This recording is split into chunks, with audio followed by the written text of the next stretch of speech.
Hey guys, tonight we're diving into one of history's most disturbing chapters, a world where intimacy becomes a weapon, where the most personal acts transform into public punishment, and where ancient lawmakers wielded sexuality like a judicial sword. You're about to discover how civilizations across the globe twisted what should have been private and sacred into tools of control, humiliation, and social dominance. Picture yourself standing in a dusty courthouse thousands of years ago, watching as judges hand down sentences that make modern punishment seem almost merciful. The air thick with incense and fear. You witness verdicts that don't just take away freedom or property, they strip away dignity itself.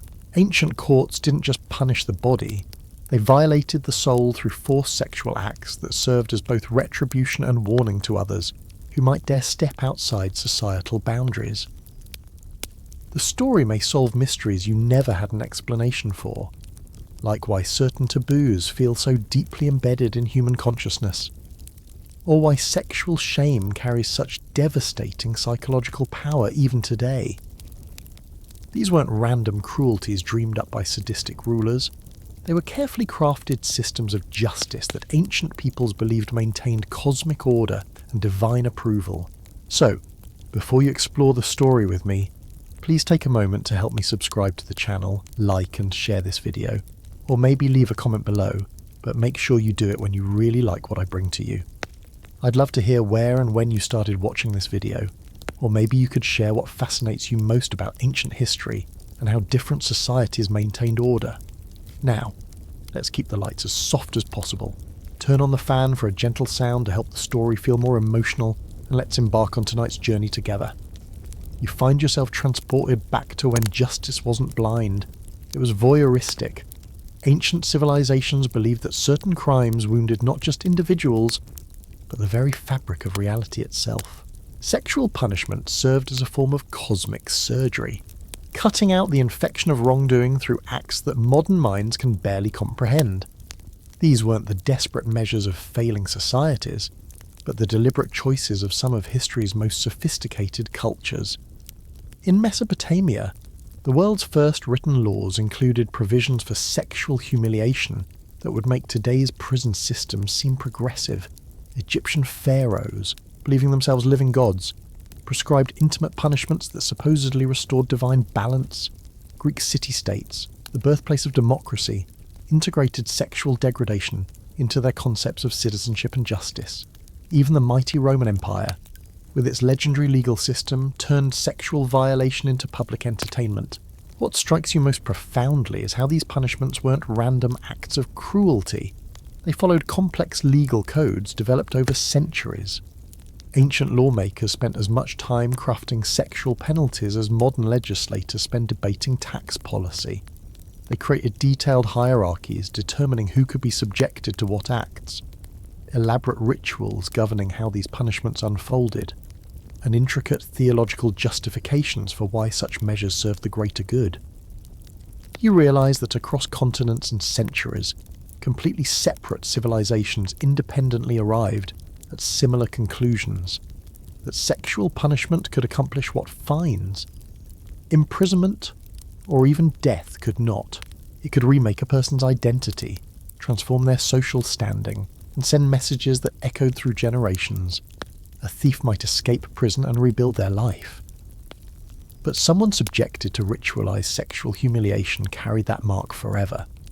The psychological sophistication behind these systems becomes eerily apparent as you delve deeper. Ancient judges understood that humans fear losing sexual autonomy more than losing property, freedom, or sometimes even life itself. They recognized that forced sexual acts didn't just punish individuals, they terrorized entire communities into compliance. One public sexual humiliation could prevent hundreds of potential crimes, making it brutally cost-effective governance. Historians still argue whether these practices represent humanity at its most calculating or most primitive. But the evidence suggests something more unsettling. They might represent both simultaneously. The same civilizations that gave us mathematics, philosophy, and art also perfected techniques for weaponizing human sexuality, in ways that still influence legal and social systems today. You begin to understand that this isn't just ancient history, it's a mirror reflecting aspects of human nature that we prefer to forget. The capacity for turning intimacy into punishment didn't vanish with the rise of modern civilization. It simply took new forms, wearing different masks but serving similar functions of control and social ordering. As you prepare to journey through these dark chapters of human justice, you might find yourself questioning not just what our ancestors were capable of, but what capabilities still lurk within seemingly civilized societies. The line between justice and cruelty, between maintaining order and inflicting trauma, proves far thinner than most people imagine. Tonight's exploration will take you from the ziggurats of Babylon to the pyramids of Egypt, from Roman amphitheatres to Chinese imperial courts, revealing how sexual punishment became one of history's most persistent and disturbing forms of social control. Each civilization added its own cultural fingerprints to these practices, but the underlying human dynamics remained remarkably consistent across time and geography. You step into the shadowy corridors of ancient Babylon, where the world's first written legal code carries provisions that would shock modern sensibilities. The Code of Hammurabi, carved in stone around 1750 BCE, doesn't just prescribe eye for an eye justice. It weaves sexual punishment into the very fabric of Mesopotamian society. You can almost feel the weight of those cuneiform tablets as scribes recorded laws that would govern human sexuality for centuries. In the sweltering heat of a Babylonian courtroom, you witness a scene that repeats itself countless times across the ancient world. A woman stands accused of adultery, her fate sealed not by a jury of peers but by male relatives who've already decided her punishment. The judge's verdict echoes through the chamber. She must serve as a temple prostitute, offering her body to strangers as penance for betraying her marriage vows. This isn't merely punishment, it's transformation, turning a supposedly unfaithful wife into a sacred vessel for communal redemption. The temple prostitution system reveals something deeply unsettling about Mesopotamian justice.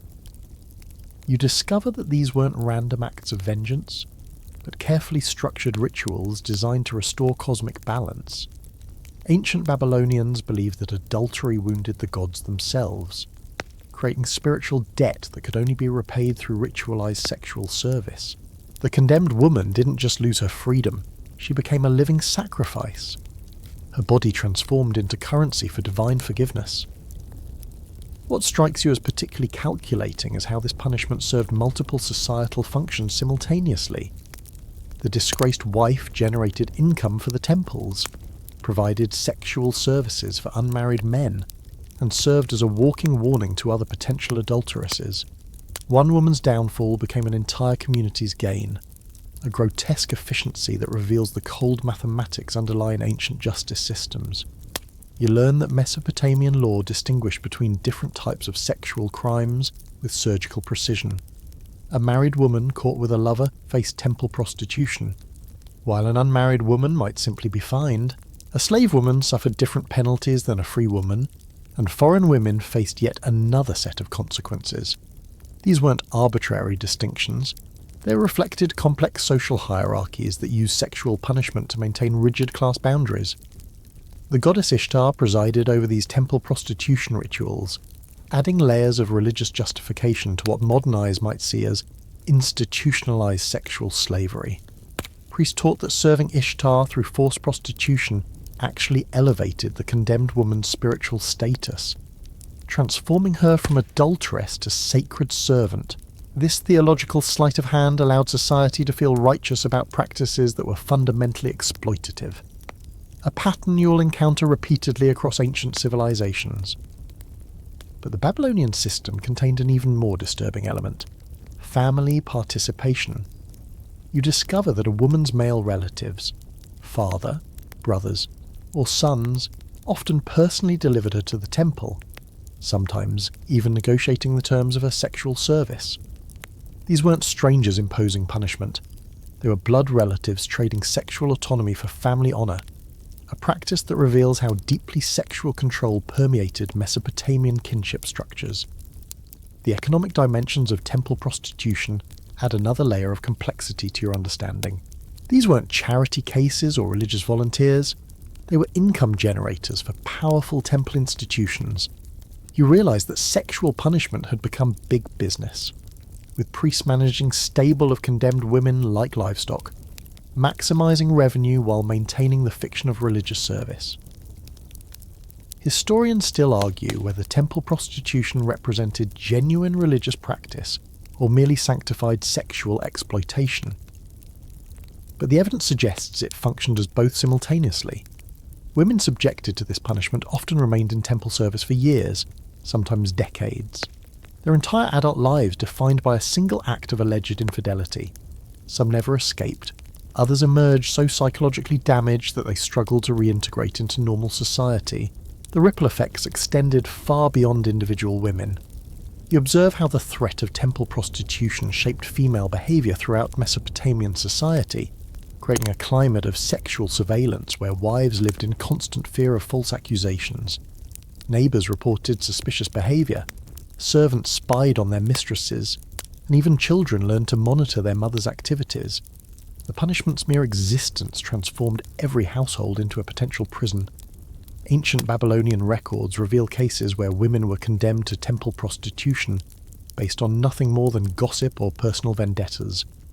The legal system required minimal evidence for conviction, placing the burden of proof on accused women who had no legal standing to defend themselves effectively. This created a perfect storm of vulnerability where any woman could be swept into sexual slavery through false accusations or political manoeuvring. You notice how this system particularly targeted women who showed signs of independence or defiance. Wives who questioned their husband's authority, daughters who resisted arranged marriages, or widows who managed their own property often found themselves facing adultery charges that conveniently removed them from positions of potential power. Sexual punishment became a tool for enforcing not just marital fidelity, but complete feminine submission to male authority.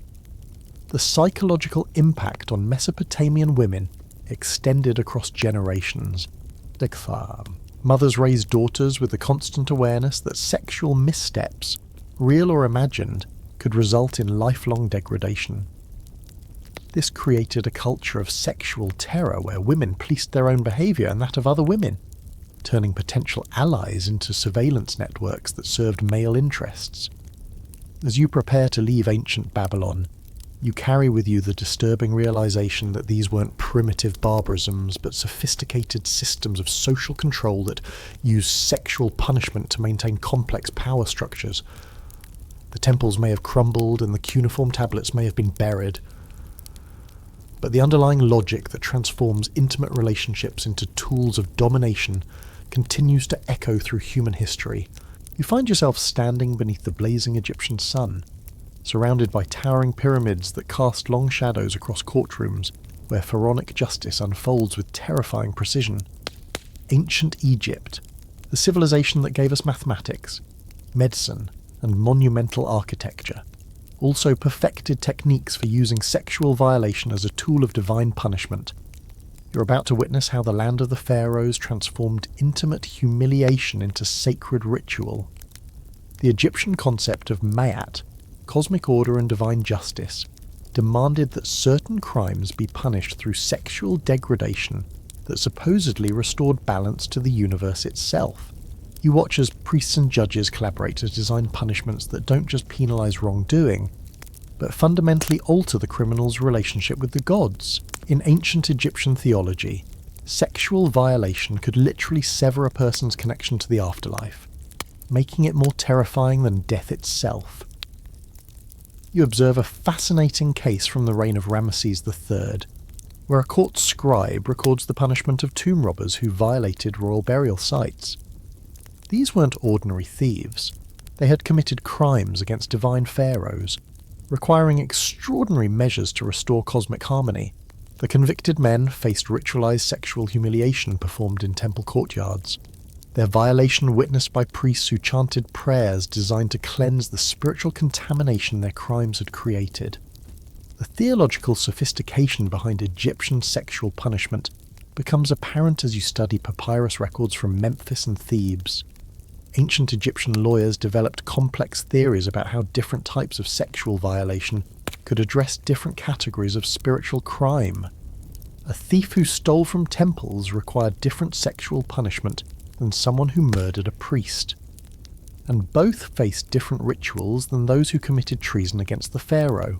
What strikes you as particularly disturbing is how Egyptian sexual punishment often involved sacred animals, reflecting the civilization's complex religious relationship with the natural world. You discover records of criminals forced into sexual acts with temple animals as part of purification rituals. The logic being that such degradation stripped away their human dignity and prepared them for spiritual transformation. These weren't random cruelties, but carefully orchestrated ceremonies designed to appease specific gods. The role of Egyptian priestesses in sexual punishment reveals another layer of institutional complexity.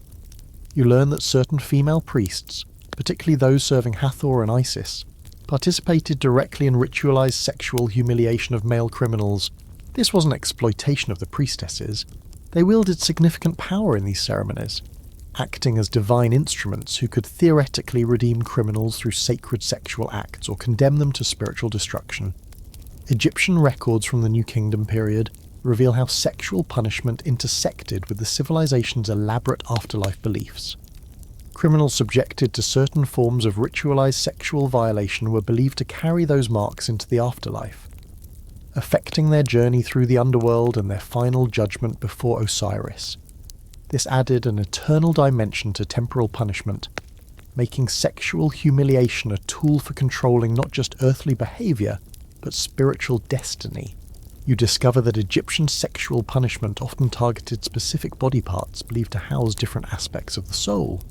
Ancient Egyptian medicine recognized multiple spiritual components within each person, the Ka, Ba, and Akh, and designed sexual violations to damage specific spiritual elements. A crime against Ma'at might require punishment targeting the Bai, while treason against the pharaoh demanded violation of the Ka, creating a sophisticated taxonomy of spiritual damage through sexual degradation. The involvement of royal women in these punishment rituals adds another disturbing dimension to Egyptian justice. You find records suggesting that queens and royal daughters sometimes personally oversaw sexual punishments, their divine status supposedly purifying what would otherwise be mere cruelty. This transformed sexual violation into royal ceremony, with the pharaoh's family serving as sacred witnesses to cosmic justice being restored through intimate humiliation. Historians still argue whether these Egyptian practices represented genuine religious conviction or cynical political manipulation, but the evidence suggests they functioned as both simultaneously. The elaborate theological justifications provided psychological cover for practices that served clear political purposes, eliminating enemies, terrifying potential rebels, and demonstrating royal power through the most intimate possible violations. The seasonal timing of Egyptian sexual punishments reveals their connection to agricultural and religious cycles. You observe how certain violations were scheduled to coincide with Nile flooding, harvest festivals, or religious holidays, integrating sexual punishment into the rhythms of Egyptian life. This wasn't random scheduling. It reflected beliefs about when the gods were most receptive to offerings of human degradation. Ancient Egyptian art provides disturbing visual evidence of these practices, with tomb paintings and temple reliefs depicting scenes that scholars have long struggled to interpret. You study images that seem to show ritualized sexual acts involving criminals, priests, and sacred animals. Their placement in religious context suggesting these weren't mere pornographic decorations, but documentary records of judicial ceremonies. The impact on Egyptian families extended far beyond individual criminals. You discover that relatives of those subjected to sexual punishment often faced social ostracism that lasted for generations, their bloodlines considered spiritually contaminated by their ancestors' degradation. This created powerful incentives for families to police their own members' behaviour, turning kinship networks into surveillance systems that served pharaonic interests. The medical dimensions of Egyptian sexual punishment reveal sophisticated understanding of psychological trauma. Ancient Egyptian physicians recognized that certain forms of sexual violation could permanently alter personality and behavior, essentially creating different people from those who underwent these punishments. This wasn't accidental. It was deliberate personality reconstruction through sexual trauma, a technique that served both punitive and social control functions. You begin to understand how Egyptian sexual punishment helped maintain the civilization's rigid social hierarchies. Different classes faced different forms of sexual violation, with punishments carefully calibrated to reinforce existing power structures. A nobleman might face ritualized degradation that still preserved some dignity, while a peasant or slave could be subjected to violations that completely destroyed their social identity. As you prepare to leave ancient Egypt, the disturbing realization settles over you that this wasn't primitive barbarity but advanced social engineering that used sexual trauma as a precision tool for controlling both individual behavior and broader social dynamics. The pyramids may inspire awe, but the courtrooms that operated in their shadows reveal humanity's capacity for transforming the most intimate human experiences into instruments of political control. You step through the marble columns of an Athenian gymnasium, where naked athletes train under the Mediterranean sun and democracy's founders craft laws that shock your modern sensibilities. Ancient Greece, the civilization that gave birth to philosophy, theatre, and democratic ideals, also perfected the art of using sexual humiliation to maintain rigid social hierarchies. You're about to witness how the birthplace of Western civilization transformed sacred athletic spaces into venues for judicial sexual degradation. The gymnasium wasn't just a place for physical training, it served as a cornerstone of Greek civic life where citizenship, masculinity, and social status intersected in complex ways. You observe how Athenian courts sentenced slaves, foreigners, and lower-class criminals to sexual humiliation, performed in these very spaces where free citizens celebrated physical perfection. The contrast between athletic glory and sexual degradation created a powerful visual reminder of who belonged in Greek society and who existed merely to serve it.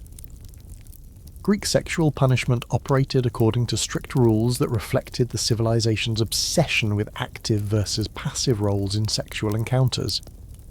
You discover that being forced into a sexually passive position, regardless of gender, represented the ultimate humiliation for any Greek, effectively stripping away their claims to citizenship and human dignity. Courts used this understanding with surgical precision, designing punishments that transformed criminals from active agents into passive objects of others' desires. The philosophical dimensions of Greek sexual punishment reveal the dark underbelly of classical thought. You learn that Plato and Aristotle, the titans of Western philosophy, both endorsed systems of justice that included sexual degradation as appropriate punishment for certain crimes. Their theoretical frameworks provided intellectual cover for practices that seem barbaric today, demonstrating how even the most sophisticated thinkers can rationalize horrific cruelties when they serve existing power structures. Ancient Athens maintained detailed records of gymnasium punishments, preserved on pottery shards that archaeologists have pieced together like grotesque jigsaw puzzles. You study these ostraca and discover cases where young male slaves were subjected to public sexual humiliation as punishment for theft, rebellion, or simply displeasing their masters. The records describe elaborate rituals where free citizens took turns violating the condemned, while crowds of gymnasium goers watched and cheered. The religious aspects of Greek sexual punishment centered around concepts of purification and divine justice. You witness ceremonies where priests of Apollo and Dionysus oversaw sexual violations believed to cleanse criminals of spiritual contamination. These weren't random acts of violence, but sacred rituals designed to restore cosmic balance, with the gods supposedly approving of sexual degradation as appropriate punishment for disturbing divine order. What strikes you as particularly calculating is how Greek sexual punishment served educational purposes. Young freeborn men attended these gymnasium humiliations as part of their civic education, learning valuable lessons about power, hierarchy, and the consequences of transgressing social boundaries. Watching slaves and criminals being sexually violated taught future citizens about their own privileged position and the importance of maintaining it through any means necessary. The The gender dynamics of Greek sexual punishment reveal the civilization's complex attitudes toward masculinity and femininity. You observe that male criminals faced feminization through forced passive sexual roles, while female criminals faced masculinization through penetration by objects or animals. Both forms of punishment worked by violating Greek concepts of natural gender roles, transforming criminals into sexual monstrosities that reinforce normal social categories through contrast. Greek tragedy and comedy preserve disturbing echoes of these practices in their dramatic works. You analyse plays by Aristophanes and Euripides that contain jokes and references to sexual punishment that audiences apparently found hilarious, suggesting how normalised these practices had become in Greek culture. What seems horrific to modern sensibilities was entertainment to ancient Athenians, revealing the vast gulf between their values and contemporary human rights concepts. The economic dimensions of gymnasium sexual punishment created perverse incentive structures throughout Greek society. You discover that gymnasium owners and trainers profited from these spectacles, charging admission fees and selling refreshments to crowds who came to watch sexual degradation disguised as justice. The punishment of criminals became a business opportunity, with entrepreneurs finding ways to monetize human suffering. Historians still argue whether Greek gymnasium punishments represented genuine attempts at justice or mere sadistic entertainment, but surviving evidence suggests they served multiple overlapping functions. The same events that satisfied crowds' appetite for violence also reinforced social hierarchies, generated revenue for gymnasium operators, and provided civic education for young citizens about power and submission. The impact on Greek families extended far beyond individual criminals. You learn that relatives of those subjected to gymnasium sexual punishment often faced permanent social stigma that affected their marriage prospects, business opportunities, and political participation.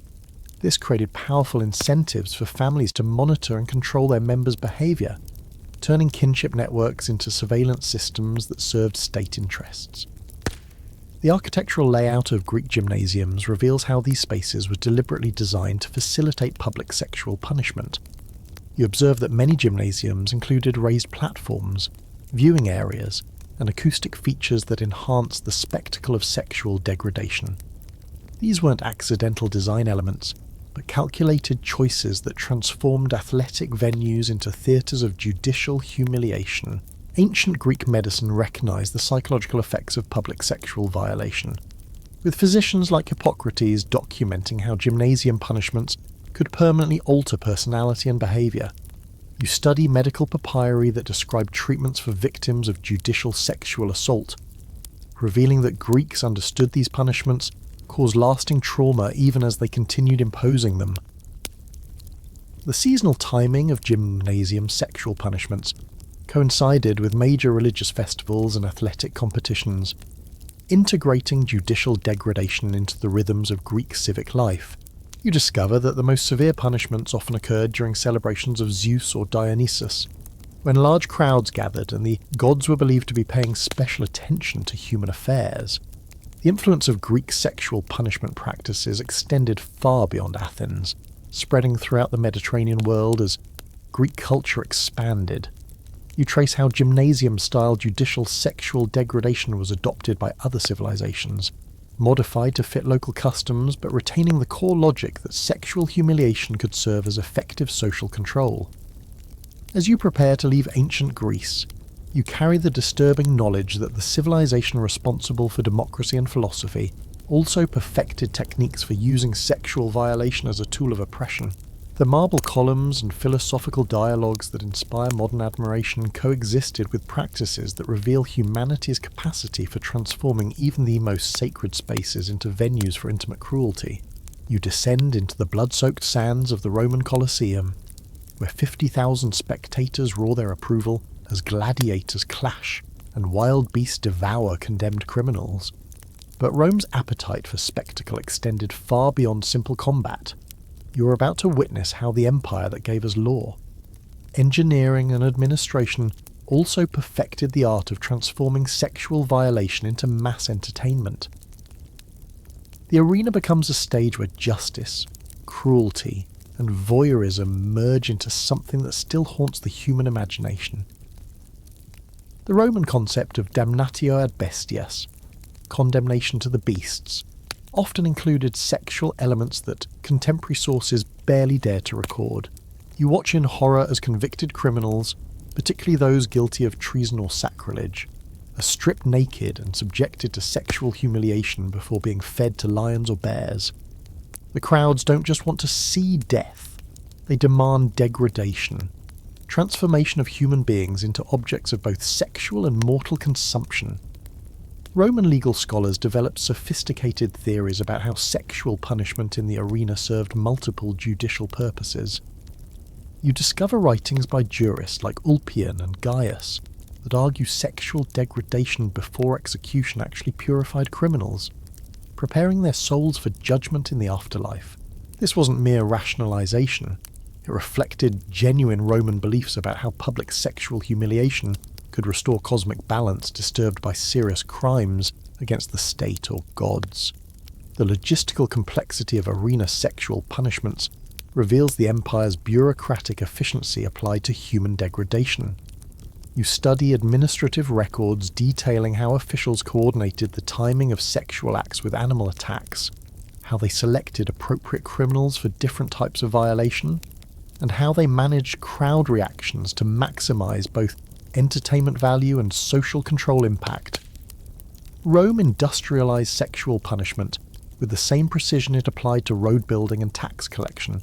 What strikes you as particularly disturbing is how Roman sexual arena spectacles often recreated mythological scenes, transforming ancient stories into live-action sexual degradation. You witness criminals forced to reenact the rape of Europa by Zeus, Leda's violation by the swan, or Pasiphae's union with the bull. These weren't random cruelties, but carefully choreographed performances that merged high culture with base entertainment, making sexual violence seem both artistic and divinely sanctioned. The involvement of Roman women in arena sexual spectacles adds another layer of complexity to imperial justice. Female criminals faced different but equally horrifying fates, sometimes forced to perform sexual acts with animals or gladiators before crowds that included respectable matrons and their children. The presence of upper-class women as spectators transformed these events from mere punishment into social rituals that reinforced gender hierarchies through witness degradation. Roman technological innovation extended to the mechanisms of arena sexual punishment. You observe elaborate contraptions designed to facilitate sexual acts between humans and animals, mechanical devices that ensured optimal viewing angles for spectators, and sophisticated timing systems that coordinated sexual degradation with other arena events. The empire that built aqueducts and roads also engineered tools for public sexual torture. The economic dimensions of arena sexual punishment created vast commercial networks throughout the Roman world. You discover how entrepreneurs imported exotic animals specifically for sexual spectacles, how they bred creatures trained for human violation, and how they developed elaborate supply chains that delivered both animals and condemned criminals to amphitheatres across the empire. Sexual degradation became big business, with investors and contractors profiting from human suffering on an industrial scale. The religious justifications for arena sexual punishment drew on Roman beliefs about sacrifice, purification, and divine entertainment. You learn that priests often presided over these spectacles, blessing the proceedings and interpreting the victims' reactions as signs of divine approval or displeasure. The gods supposedly enjoyed watching criminals being sexually degraded, making voyeurism a form of religious observance. Historians still argue whether Roman arena sexual spectacles represented genuine judicial proceedings or mere sadistic entertainment, but surviving evidence suggests they served both functions simultaneously. The same events that satisfied crowds' bloodlust also demonstrated imperial power, reinforced social hierarchies, and provided object lessons about the consequences of defying Roman authority. The psychological impact on Roman society extended far beyond the arena itself. You observe how the knowledge that sexual degradation awaited serious criminals influenced behaviour throughout the empire, creating climates of fear that made rebellion or dissent almost unthinkable. The arena's sexual spectacles haunted Roman nightmares, their mere possibility serving as invisible chains that bound millions to obedience. The seasonal scheduling of arena sexual punishments coincided with major festivals and imperial celebrations, integrating judicial degradation into the rhythms of Roman civic life. You discover that the most elaborate sexual spectacles often marked military victories, imperial birthdays, or religious holidays, transforming personal or political celebrations into communal experiences of witnessed cruelty.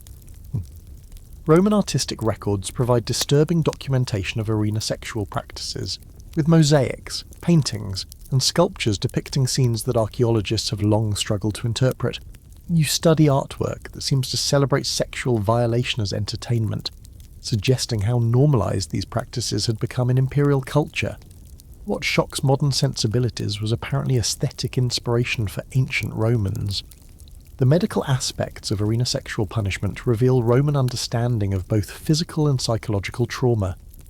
Physicians like Galen documented the effects of public sexual violation on human behavior and mental state, recognizing that such experiences fundamentally altered personality. Yet this knowledge didn't lead to abolition of the practices. It helped refine them for maximum psychological impact. The influence of Roman arena sexual spectacles extended throughout the ancient world, with provincial amphitheatres copying the capital's innovations in judicial entertainment. You trace how these practices spread from Britain to Egypt, adapted to local customs but retaining the core logic that sexual degradation could serve as both punishment and public spectacle. The gradual decline of arena sexual punishments coincided with Christianity's rise, but the transition was neither immediate nor complete.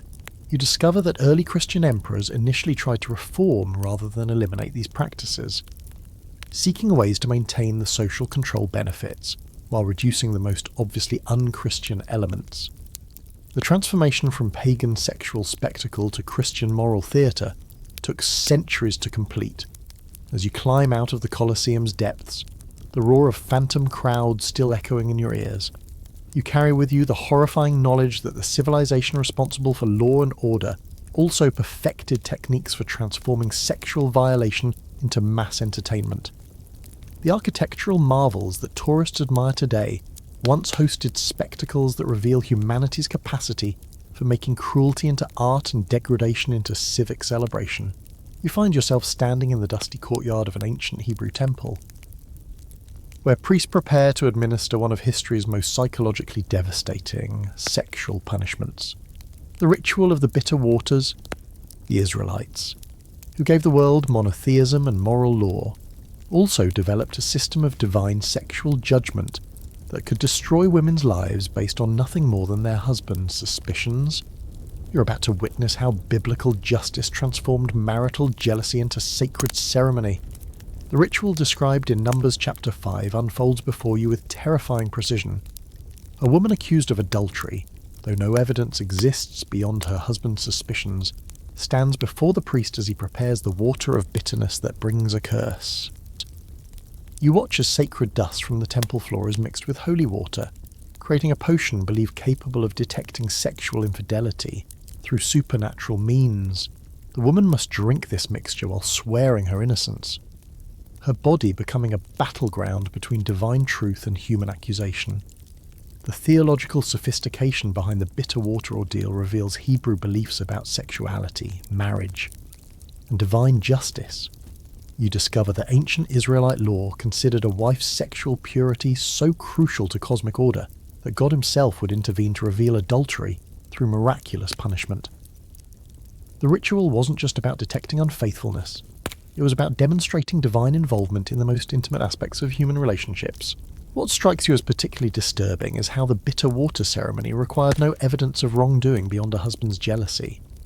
You observe cases where women faced this ordeal simply because they spoke to other men, returned home later than expected, or displayed any behaviour their husbands found suspicious. The ritual transformed male insecurity into religious ceremony, giving divine sanction to marital surveillance and control. The physical effects described in biblical texts suggest that the bitter water often produced real symptoms, swelling, pain, and reproductive damage. that ancient Hebrews interpreted as divine judgment. Modern scholars theorize that the temple dust might have contained ergot or other psychoactive substances that could cause the dramatic physical reactions described in Scripture. Whether through supernatural intervention or chemical reaction, the ritual often destroyed women's bodies as well as their reputations. The social dimensions of the bitter water ordeal extended far beyond individual marriages. You learn that the mere possibility of facing this trial influenced female behaviour throughout Hebrew society, creating climates of sexual terror where wives lived in constant fear of arousing their husband's suspicions. Women developed elaborate strategies for avoiding accusation, travelling in groups, maintaining witnesses to their activities, and submitting to intensive male supervision of their daily routines. The economic consequences of the bitter water ritual reveal its function as a tool for controlling women's property and inheritance rights. You discover that husbands could use accusations of adultery to divorce wives without financial penalty, keeping dowries and avoiding support obligations. The ritual provided religious cover for what was essentially economic manipulation, allowing men to escape marriage contracts whenever financially convenient. The priestly role in bitter water ceremonies adds layers of institutional power to what might otherwise have been private marital disputes.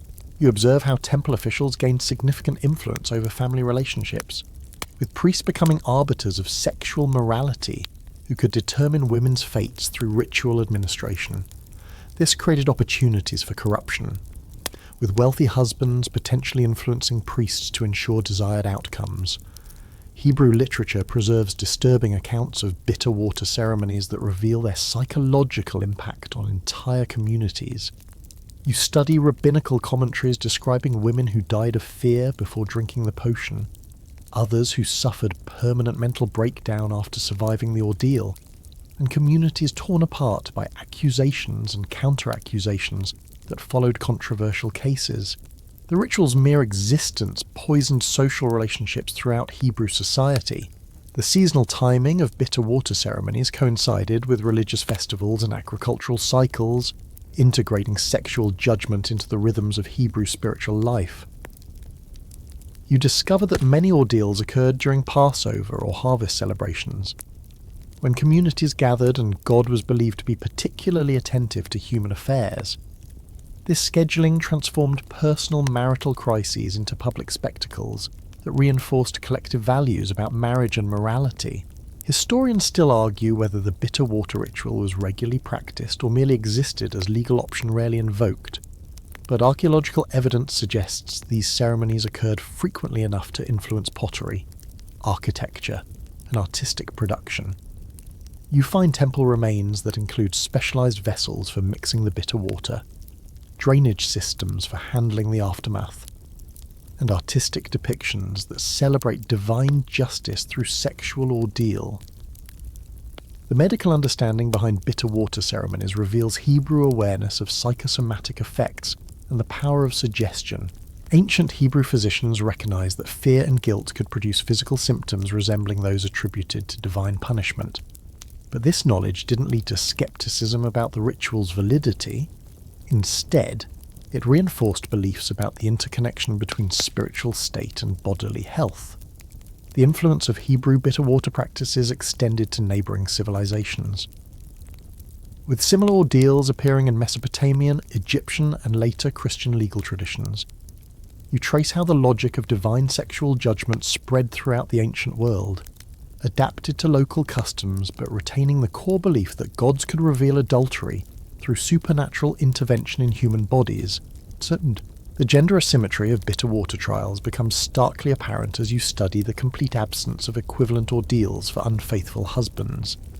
Hebrew law permitted men multiple wives and concubines, while subjecting women to supernatural trials for suspected infidelity, revealing how religious law codified sexual double standards that served male interests. Divine justice apparently had gender preferences that reflected earthly power structures. The psychological aftermath of bitter water ordeals affected Hebrew women for generations after the ritual's practical abandonment. You observe how fear of divine sexual judgment influenced Jewish attitudes toward marriage, sexuality, and women's autonomy, creating cultural patterns that persisted long after the temple's destruction, ended the possibility of actually administering the ceremony. The transformation of bitter water practices in later Jewish and Christian traditions reveals how religious communities adapted ancient sexual punishments to new circumstances. You discover how rabbis reinterpreted the ritual as metaphor rather than literal practice. While early Christians used it as evidence of Old Testament's inferior morality compared to New Testament love and forgiveness, as you leave the ancient Hebrew temple, the weight of witnessed injustice heavy on your shoulders, you carry the knowledge that monotheistic religion's greatest gift to humanity, belief in universal moral law, coexisted with practices that subjected women to divine sexual trials based on nothing more than male jealousy and paranoia. You step into the misty forests of ancient Britain where towering oak trees form natural cathedrals and druidic priests conduct ceremonies that blend fertility, justice, and cosmic harmony into rituals that would terrify modern sensibilities. The Celts, master craftsmen and fierce warriors, developed a system of sexual punishment that intertwined human violation with agricultural cycles, believing that certain crimes could only be cleansed through acts that restored the land's fertility. You're about to witness how Celtic justice transformed sexual degradation into sacred obligation to the earth itself. The Celtic concept of geas, a magical obligation binding individuals to specific behaviours, often included sexual elements that served both punitive and regenerative functions. You observe druidic courts imposing sexual punishments timed to coincide with planting seasons, harvest festivals, and solstice celebrations. These weren't random acts of cruelty, but carefully choreographed ceremonies designed to channel sexual energy into agricultural productivity, making human degradation serve the community's survival needs. The theological sophistication of Celtic sexual punishment centred around beliefs about the interconnection between human sexuality and natural fertility. You discover that ancient Celts viewed certain crimes, particularly theft of grain, destruction of crops, or violence against pregnant women, as wounds inflicted on the earth goddess herself. Only through ritualized sexual acts performed at specific times and places could these wounds be healed and the land's productivity restored. What strikes you as particularly disturbing is how Celtic sexual punishment often involved the entire community as participants, rather than mere spectators. You witness ceremonies where convicted criminals must perform sexual acts with multiple partners, while villagers chant, dance, and offer prayers to fertility deities. The punishment becomes communal ritual, with everyone sharing responsibility for both the degradation and the supposed spiritual benefits it produces. The seasonal timing of Celtic sexual punishment reveals sophisticated understanding of agricultural and astronomical cycles. You observe how druids scheduled different types of sexual violations to coincide with specific phases of the farming year, forced mating during spring planting to encourage crop growth, ritualized defloration during summer solstice to ensure abundant harvest, and group sexual acts during autumn festivals to guarantee the land's winter survival. Celtic law preserved in ancient Irish and Welsh texts describes elaborate hierarchies of sexual punishment that corresponded to different categories of crime and social status. You study the Brecon laws and discover that a nobleman who stole cattle faced different sexual humiliation than a commoner who committed the same crime, with punishments carefully calibrated to maintain existing social hierarchies while supposedly serving the land's spiritual needs. The role of Celtic women in these fertility trials adds complex dimensions to what might seem like simple male domination.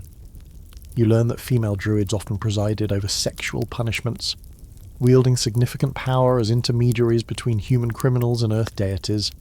Some women achieved elevated status through their ability to channel sexual energy into agricultural productivity, transforming what could have been victimization into spiritual authority. The economic aspects of Celtic sexual punishment created perverse incentive structures throughout tribal society. You discover that communities profited from these fertility ceremonies, with successful harvests following sexual punishment rituals generating wealth that was shared among participants. The degradation of criminals became an investment in agricultural productivity, making human suffering serve collective economic interests. Celtic artistic traditions preserve disturbing records of fertility-based sexual punishment in their metalwork, stone carvings, and manuscript illuminations. You study artifacts that depict humans engaged in sexual acts with animals, multiple partners, and supernatural beings, their placement in religious context suggesting these weren't merely decorative but documentary records of judicial ceremonies that actually occurred. The medical knowledge underlying Celtic sexual punishment reveals sophisticated understanding of both reproductive biology and psychological trauma. Ancient Celtic healers recognized that certain forms of sexual violation could permanently alter personality and behavior, but they interpreted these changes as spiritual transformation rather than psychological damage, viewing the destruction of individual identity as necessary for cosmic harmony. Historians still argue whether Celtic fertility-based sexual punishments represented genuine religious conviction or cynical exploitation of superstition for social control, but the evidence suggests they functioned as both simultaneously. The same ceremonies that satisfied communities' need for agricultural security also eliminated troublesome individuals, reinforced existing power structures, and provided collective outlets for sexual desires that were normally suppressed. The influence of Celtic sexual punishment practices extended throughout Northern Europe, with similar fertility-based rituals appearing in Germanic, Scandinavian, and Slavic cultures. You trace how the logic of sexual sacrifice for agricultural productivity spread among tribal societies, adapted to local customs, but retaining the core belief that human degradation could ensure natural abundance. The impact on Celtic families extended far beyond individual criminals, with relatives often required to participate in fertility punishment ceremonies as witnesses, assistants, or even secondary participants. This transformed family relationships into surveillance networks where kinship loyalty conflicted with community survival needs, creating psychological tensions that influenced Celtic social development for centuries. The gradual decline of Celtic fertility-based sexual punishment coincided with Roman conquest and later Christianization, but the transition was neither immediate nor complete. You discover that some practices persisted into the medieval period, disguised as folk customs or seasonal celebrations that retained sexual elements while abandoning their explicitly punitive character. The archaeological evidence for Celtic sexual punishment sites reveals sophisticated engineering designed to facilitate both the ceremonies themselves and their integration into broader community activities.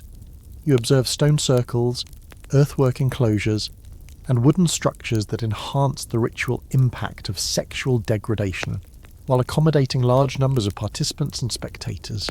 The psychological effects of fertility-based sexual punishment on Celtic society created cultural patterns that influenced attitudes towards sexuality, agriculture, and justice for generations. You learn that fear of sexual punishment shaped behavior throughout tribal communities, with individuals modifying their actions not just to avoid crime, but to avoid arousing suspicions that might lead to ritual degradation disguised as cosmic necessity. The transformation of Celtic sexual punishment traditions in later Christian and secular contexts reveals how religious change adapted rather than eliminated these practices. You discover how medieval communities reinterpreted fertility-based sexual rituals as harvest celebrations, marriage customs, or seasonal festivals that retained sexual elements while abandoning their punitive functions. As you leave the Celtic forests, the echo of ancient chants still ringing in your ears, you carry with you the disturbing knowledge that the civilization that produced exquisite art and sophisticated legal codes also believed that human sexual degradation was necessary for the Earth's continued fertility, making individual suffering serve the collective need for agricultural survival. You step through the ornate gates of the Forbidden City, where silk curtains flutter in courtyards that have witnessed dynasties rise and fall. Ancient China, the civilization that gave us paper, gunpowder, and the compass, also developed one of history's most sophisticated systems for using sexual service as both privilege and punishment. You're about to enter the labyrinthine world of imperial concubine courts, where sexual access to power became a weapon, that could elevate peasant girls to nobility or destroy political enemies through intimate degradation. The Ming dynasty's palace records reveal how sexual punishment operated within the complex hierarchies of Chinese imperial life. You observe how political enemies, both male and female, could be sentenced to serve as concubines or sexual slaves within the imperial household, their bodies becoming currency in elaborate games of court politics. This wasn't simple imprisonment, it was transformation into living symbols of imperial power over the most intimate aspects of human existence. The Confucian philosophy that governed Chinese society provided elaborate justifications for sexual punishment that transformed personal violation into cosmic necessity. You discover writings by imperial scholars arguing that forcing political enemies into sexual service actually restored harmony to the universe, correcting the disorder their crimes had created through submission to imperial authority. These weren't crude rationalizations, but sophisticated theological arguments that made sexual degradation seem both necessary and virtuous. What strikes you as particularly calculating is how Chinese sexual punishment operated through complex systems of rank and hierarchy that mirrored broader social structures. You witness cases where noble families who opposed imperial policy found their daughters conscripted as lowest-ranking concubines. Their aristocratic status transformed into sexual servitude that humiliated entire bloodlines while theoretically honouring them with proximity to imperial power. The economic dimensions of Chinese concubine punishment created vast commercial networks throughout the empire. You study administrative records detailing how officials managed the procurement, training and maintenance of sexual servants drawn from criminal populations, political enemies, and tribute payments from conquered territories. The imperial appetite for sexual variety became a form of taxation that drained resources from throughout the Chinese world.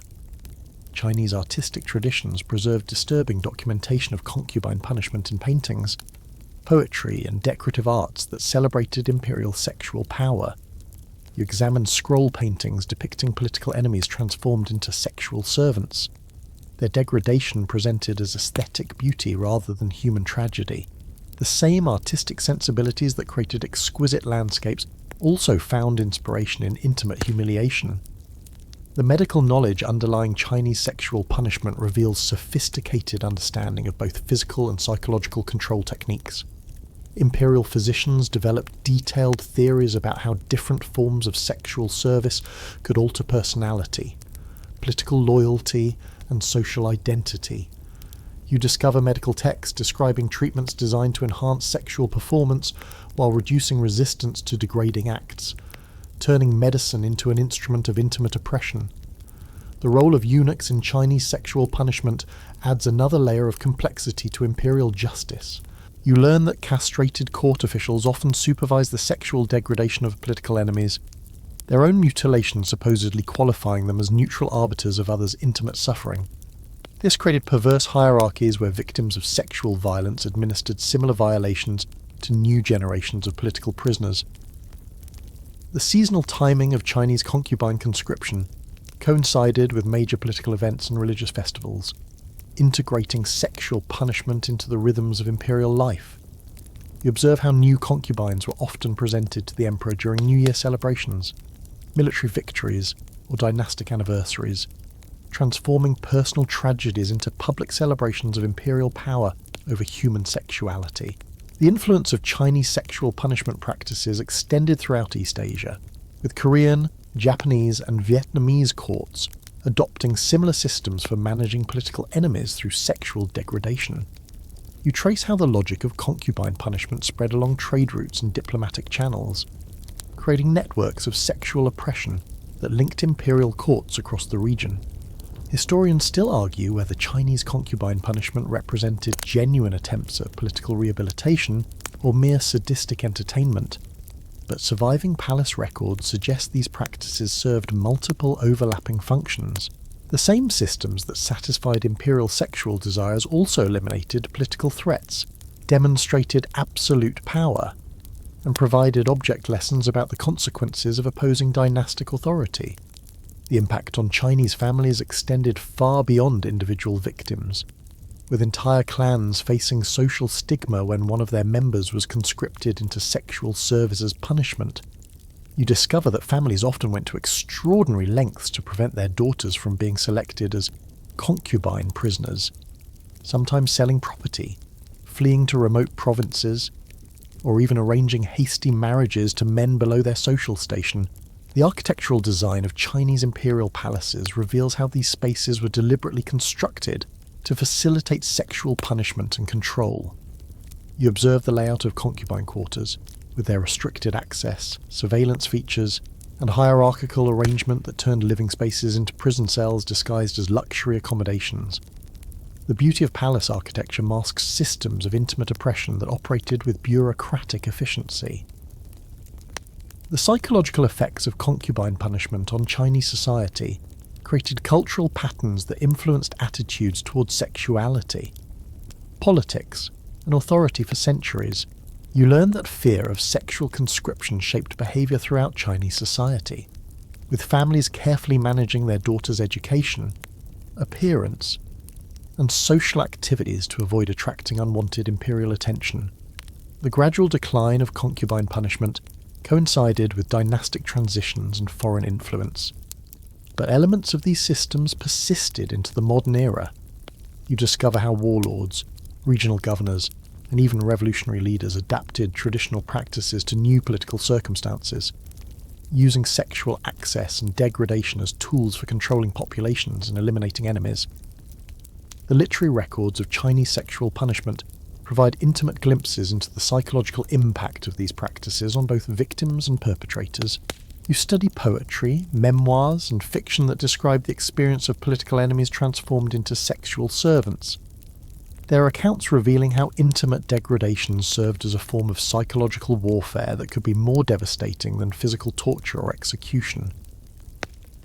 The integration of Chinese sexual punishment with broader systems of law and administration reveals how intimate oppression became normalized through bureaucratic routines. You observe how court officials developed standardized procedures for selecting, training, and managing sexual prisoners, turning human degradation into administrative procedure that operated with the same efficiency as tax collection or military recruitment. As you leave the imperial palace, the whisper of silk and the echo of ancient ceremonies still haunting your imagination, you carry with you the knowledge that the civilization responsible for some of humanity's greatest achievements also perfected techniques for transforming political opposition into sexual servitude. Making intimate degradation serve the purposes of absolute power with bureaucratic precision and aesthetic refinement. You ascend the steep stone steps of Tenochtitlan's great temple, where the morning sun casts long shadows across blood-stained altars, and the screams of sacrificial victims echo through the mountain air. The Aztec Empire, master builders and sophisticated astronomers, developed a system of sexual punishment that merged intimate violation with religious sacrifice in ways that still defy comprehension. You're about to witness how Mesoamerican priests transformed sexual degradation into offerings for angry fertility gods who demanded human suffering to maintain the universe itself. The Aztec concept of Teoxahuitl, divine year cycles, required specific forms of sexual sacrifice to ensure cosmic stability and agricultural abundance. You observe priests consulting elaborate calendars that dictated when different types of sexual violation must be performed, which victims should be selected, and how their degradation should unfold to maximize divine satisfaction. These weren't random acts of cruelty, but precisely choreographed ceremonies designed to prevent universal collapse through human sexual suffering. The theological sophistication of Aztec sexual punishment centered around beliefs about blood, semen, and divine nourishment. You discover that Mesoamerican priests viewed certain combinations of sexual violation and sacrifice as literal feeding of the gods, with human sexual fluids serving as essential nutrients for deities who controlled rain, crops, and natural disasters. The punishment wasn't just about justice, it was about sustaining reality itself through intimate degradation. What strikes you as particularly horrifying is how Aztec sexual punishment often culminated in ritual sacrifice. with victims subjected to sexual violation immediately before having their hearts cut out on temple altars. You witness ceremonies where condemned criminals must perform sexual acts with priests, animals, or ritual objects while crowds chant prayers to Tlazolteotl, the goddess who governed both sexual desire and purification through degradation. The seasonal timing of Aztec sexual sacrifices followed complex astronomical calculations that integrated intimate violence with solar and lunar cycles. You observe how different months required different forms of sexual violation. Spring ceremonies involving fertility rituals with virgin sacrifices, summer solstice celebrations featuring mass sexual degradation, and autumn festivals where sexual violation preceded the sacrifice of war captives to ensure military victory. Aztec codices preserve disturbing visual records of sexual punishment ceremonies in their pictographic manuscripts, with images that scholars have long struggled to interpret without revealing their full horror. You study documents that depict humans engaged in sexual acts with priests wearing animal masks, ritual objects penetrating victims in temple courtyards, and elaborate processions leading sexually violated prisoners to sacrificial altars. The role of Aztec priestesses in sexual punishment reveals the civilization's complex attitudes toward feminine divine power. You learn that female priests often administered sexual violations to both male and female victims, their participation supposedly purifying acts that would otherwise anger the gods. These women wielded significant religious authority through their ability to channel sexual energy into divine offerings, transforming potential victimization into spiritual empowerment. The medical knowledge underlying Aztec sexual punishment reveals sophisticated understanding of anatomy, psychology, and the relationship between physical trauma and spiritual transformation. Mesoamerican physicians developed detailed theories about how different forms of sexual violation affected the victim's connection to divine forces, with some acts supposedly preparing souls for successful transition to the afterlife, while others condemned them to eternal suffering. The economic dimensions of Aztec sexual punishment created complex systems for procuring, preparing, and managing victims drawn from throughout the empire's vast territories. You discover administrative records detailing how tribute payments from conquered peoples included quotas of individuals suitable for sexual sacrifice. Turning human degradation into a form of taxation that sustained both religious and political institutions. The integration of sexual punishment with Aztec warfare reveals how military campaigns served religious as well as political purposes. You observe how warriors were specifically trained to capture enemies alive for sexual sacrifice, rather than killing them in battle, with successful procurement of suitable victims bringing prestige and reward. War became a form of religious hunting that supplied temples with human-engineered material for divine feeding. Historians still argue whether Aztec sexual sacrifice represented genuine religious conviction or political terrorism disguised as theology. But the evidence suggests these practices served multiple overlapping functions. The same ceremonies that supposedly fed hungry gods also terrorized enemies, demonstrated imperial power, and provided psychological outlets for collective anxieties about cosmic stability and agricultural productivity. The influence of Aztec sexual punishment practices extended throughout Mesoamerica, with Maya, Zapotec, and other civilizations adopting similar combinations of intimate violation and religious sacrifice. You trace how the logic of sexual offering spread along trade routes and diplomatic channels, creating networks of ritualized degradation that linked temple complexes across the region. The architectural design of Aztec temples reveals how these spaces were deliberately constructed to facilitate sexual punishment and sacrifice. You observe specialized chambers for intimate violation, drainage systems for bodily fluids, acoustic features that amplified victims' screams, and viewing platforms that allowed large crowds to witness sexual degradation disguised as religious ceremony. The psychological impact of sexual sacrifice on Aztec society created cultural patterns that influenced attitudes towards sexuality, violence, and divine authority. You learn that fear of being selected for sexual sacrifice shaped behavior throughout the empire, with individuals carefully managing their relationships, religious observance, and political activities to avoid attracting priestly attention. The Spanish conquest's interruption of Aztec sexual sacrifice practices created complex psychological and social disruptions that influenced Mesoamerican development for centuries. You discover how the sudden elimination of these rituals left spiritual voids that were filled by adapted Catholic practices that retained sexual elements while abandoning their explicitly sacrificial character. The transformation of Aztec sexual punishment traditions in colonial and modern Mexico reveals how cultural change adapted rather than eliminated these practices. You observe how folk customs, religious festivals, and artistic traditions preserve sexual elements from pre-Columbian sacrifice while disguising their origins through Christian symbolism and secular celebration. The modern archaeological investigation of Aztec sexual sacrifice sites provides physical evidence for practices that Spanish chroniclers often dismissed as propaganda against indigenous peoples. You study excavations that reveal specialized tools, architectural features, and human remains that confirm the reality of sexual punishment ceremonies that operated on scales that still challenge contemporary understanding.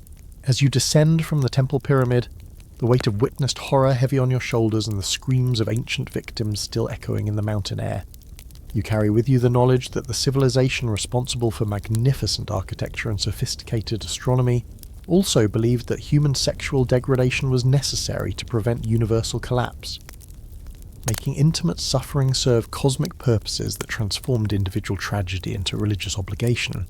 You sail through icy fjords toward a Viking longhouse, where smoke rises from the hearth and the aurora borealis dances across a star-filled sky. The Norse, legendary seafarers and warriors, developed a system of sexual slavery that transformed debt, cowardice, and defeat into lifetime sentences of intimate degradation. You're about to enter a world where becoming a thrall meant more than losing freedom. It meant becoming sexual property whose body served as payment for financial obligations, military failure, or simple bad luck in a society that valued honour above human dignity. The Norse concept of thraldom created elaborate hierarchies of sexual slavery that reflected the civilization's complex social structures and economic needs. You observe how Viking law codes prescribed sexual servitude as punishment for specific crimes, theft that couldn't be repaid, cowardice in battle, or failure to honour debts.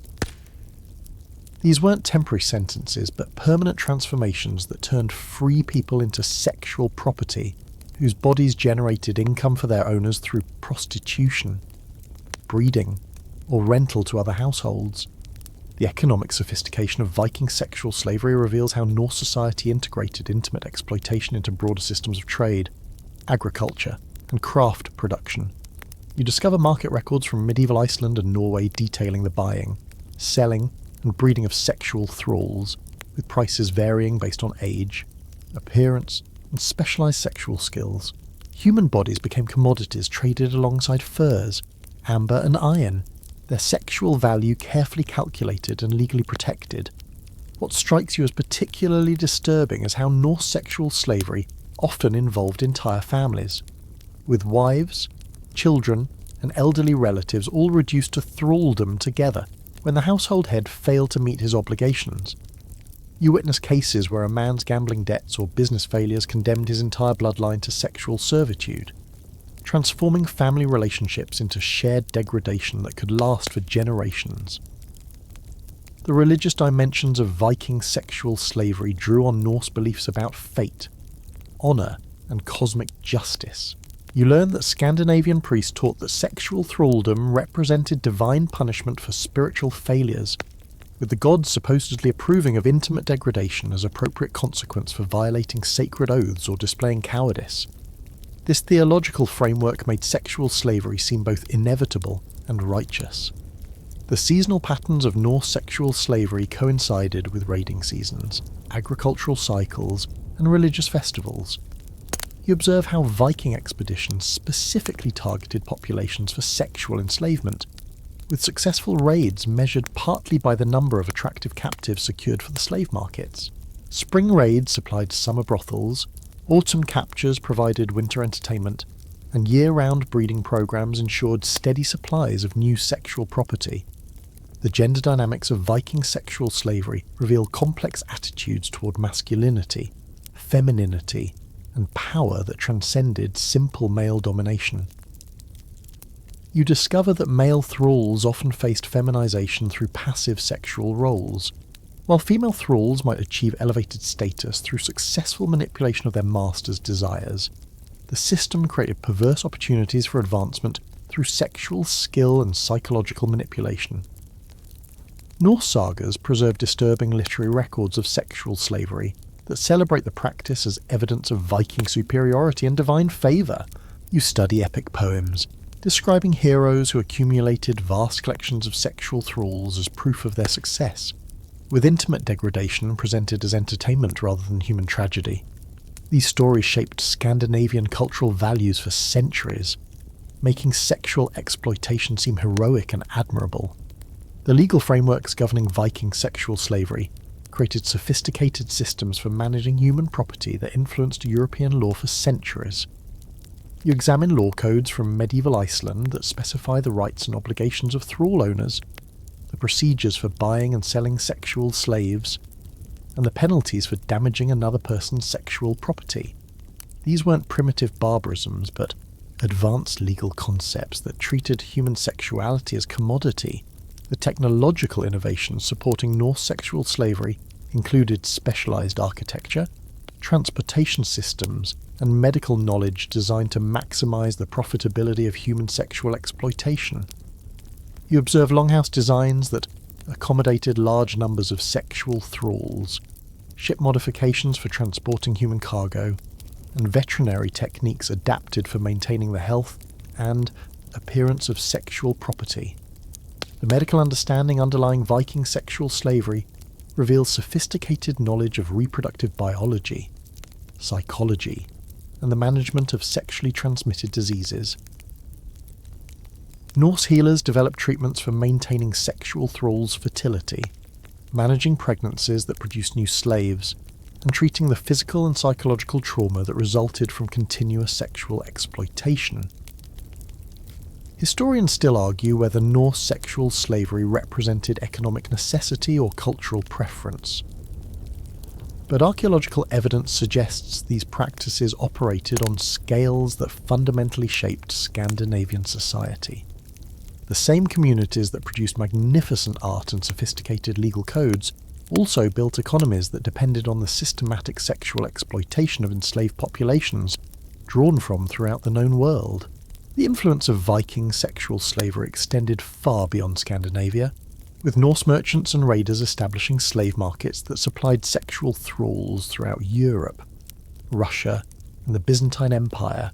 You trace trade routes that connected Irish monasteries raided for attractive monks, Slavic villages harvested for beautiful women, and Mediterranean ports where Norse sexual slaves commanded premium prices. The impact on Norse families extended beyond the obvious victims to include the free population who lived alongside sexual thralls. You learn that Viking children grew up witnessing systematic sexual exploitation as normal aspects of daily life. Their moral development shaped by intimate degradation that was legally protected and religiously sanctioned. This created cultural patterns that influenced Scandinavian attitudes towards sexuality, power, and human dignity for centuries. The gradual decline of Viking sexual slavery coincided with Christianization and political centralization, but the transition was neither immediate nor complete. You discover that some practices persisted into the late medieval period, disguised as domestic service or seasonal labour that retained sexual elements while abandoning their explicitly enslaved character. The archaeological evidence for Norse sexual slavery sites reveals sophisticated infrastructure designed to facilitate the capture, transport, and management of human sexual property. You study excavations that uncover specialized buildings, restraint devices, and medical facilities that confirm the industrial scale of Viking sexual exploitation operations.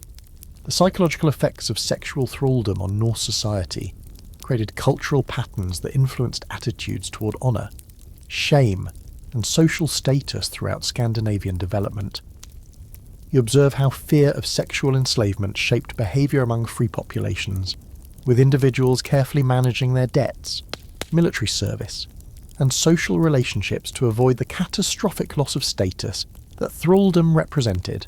As you leave the Viking settlement, the northern lights still dancing overhead and the echo of ancient chains still rattling in the winter wind, you carry with you the knowledge that the civilization responsible for epic poetry and democratic assemblies also built entire economies on the systematic sexual exploitation of enslaved populations, making intimate degradation serve both individual wealth and collective security.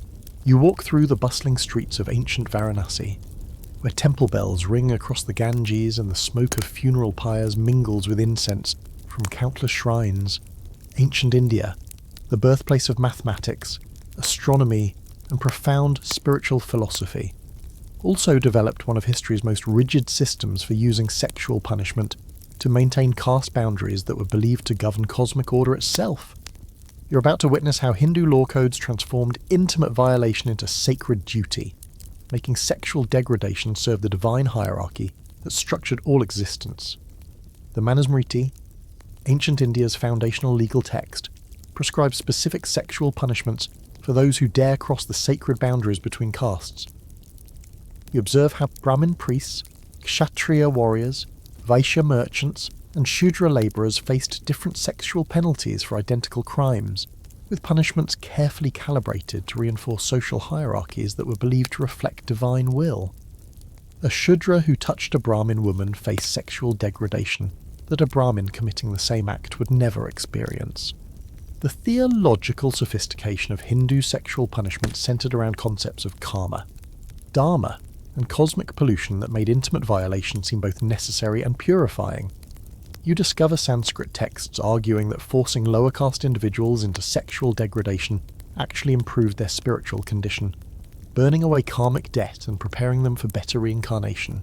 This wasn't mere rationalization, but sophisticated religious philosophy that transformed sexual cruelty into cosmic mercy. What strikes you as particularly disturbing is how Hindu sexual punishment often involved temple prostitution that merged religious devotion with caste-based degradation. You witness ceremonies where lower caste women convicted of crossing social boundaries must serve as devadasis, temple dancers whose religious service included sexual availability to higher caste men. Their violation becomes worship. Their degradation transforms into divine service that supposedly benefits everyone involved.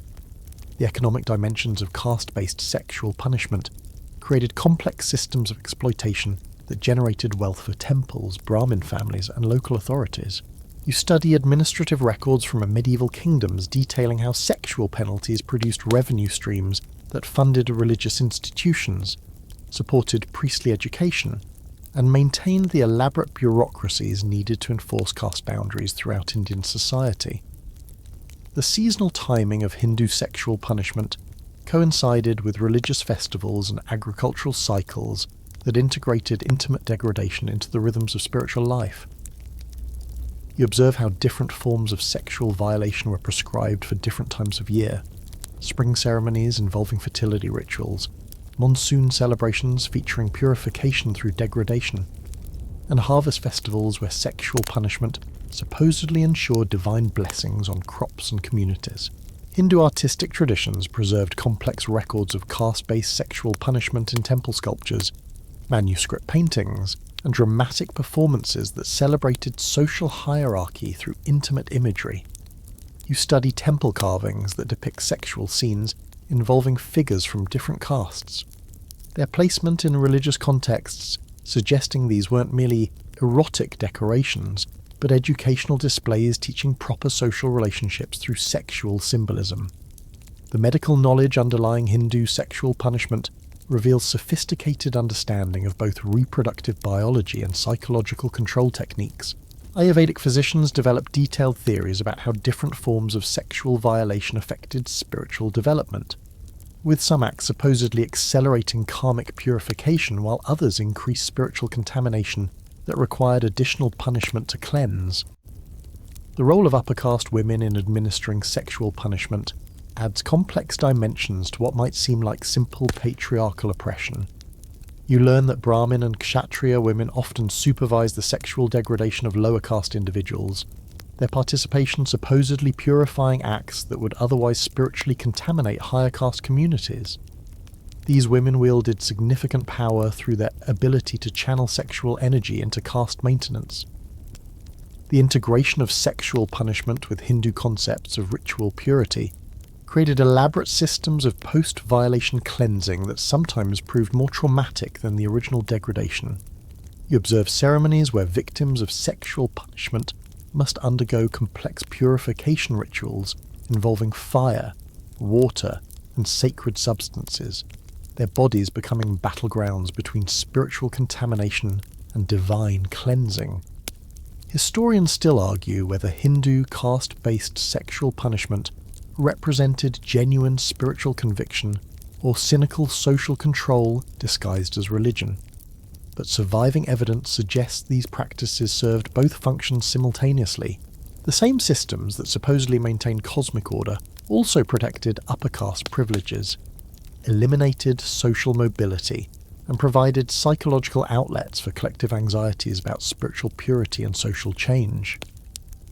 The influence of Hindu sexual punishment practices extended throughout South and Southeast Asia, with Buddhist kingdoms, Islamic sultanates, and European colonial administrations all adapting caste-based logic to their own systems of social control. You trace how the fundamental belief that sexual violation could maintain social hierarchy spread far beyond its Indian origins, influencing legal systems from Burma to Indonesia. The impact on Indian families extended far beyond individual victims to include entire communities that lived under constant threat of sexual punishment for caste violations. You discover that families developed elaborate strategies for avoiding contamination, careful marriage arrangements, restricted social interactions, and intensive monitoring of children's activities to prevent the catastrophic consequences that caste boundary crossing could bring. The architectural design of Indian temples, palaces, and urban spaces reveals how these environments were deliberately constructed to facilitate caste-based sexual punishment while maintaining ritual purity for higher caste observers. You observe specialized chambers for intimate violation, purification facilities, and segregated viewing areas that allowed upper caste individuals to witness sexual degradation without spiritual contamination. The psychological effects of caste-based sexual punishment on Indian society created cultural patterns that influenced attitudes toward hierarchy, purity, and social mobility for millennia. You learn that fear of sexual degradation shaped behavior throughout Indian communities, with individuals carefully managing their caste identity, religious observance, and social relationships to avoid attracting unwanted attention from authorities empowered to impose intimate penalties. The gradual modification of Hindu sexual punishment practices under Islamic rule and British colonialism reveals how cultural change adapted rather than eliminated these systems. You discover how Mughal courts and colonial administrators found ways to maintain caste-based sexual control while adapting it to new political and religious circumstances, preserving the underlying logic while changing its external forms. The modern persistence of caste-based sexual violence in contemporary India demonstrates how ancient punishment systems continue influencing social relationships despite legal reforms and constitutional protections.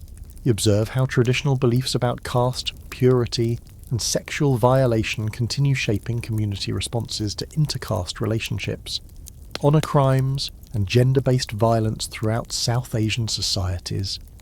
As you leave the ancient city, the sound of temple bells still echoing across the sacred river and the weight of witnessed injustice heavy in your heart, you carry with you the knowledge that the civilization responsible for profound spiritual insights and mathematical breakthroughs also believed that sexual degradation was necessary to maintain cosmic order, making intimate violation serve divine purposes that transcended individual human dignity.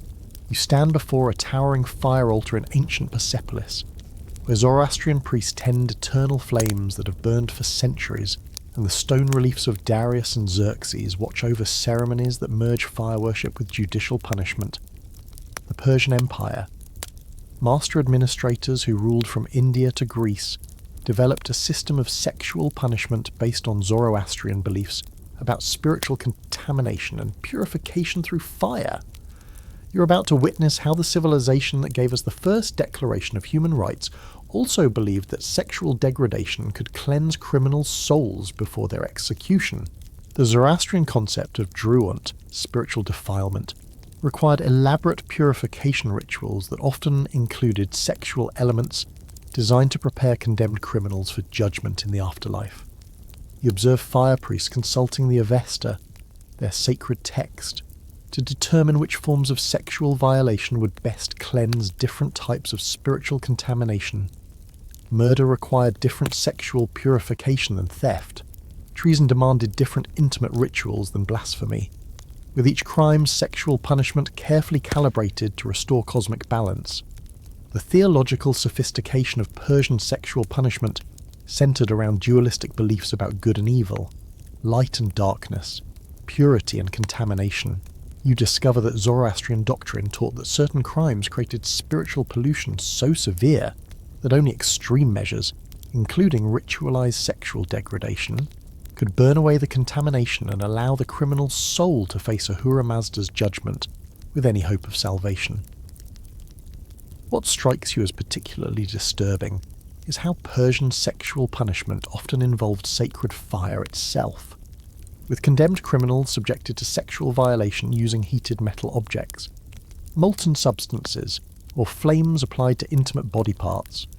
You witness ceremonies where fire priests believe they are literally burning away spiritual contamination through sexual torture, their victim screams interpreted as evidence of evil spirits being expelled from polluted souls.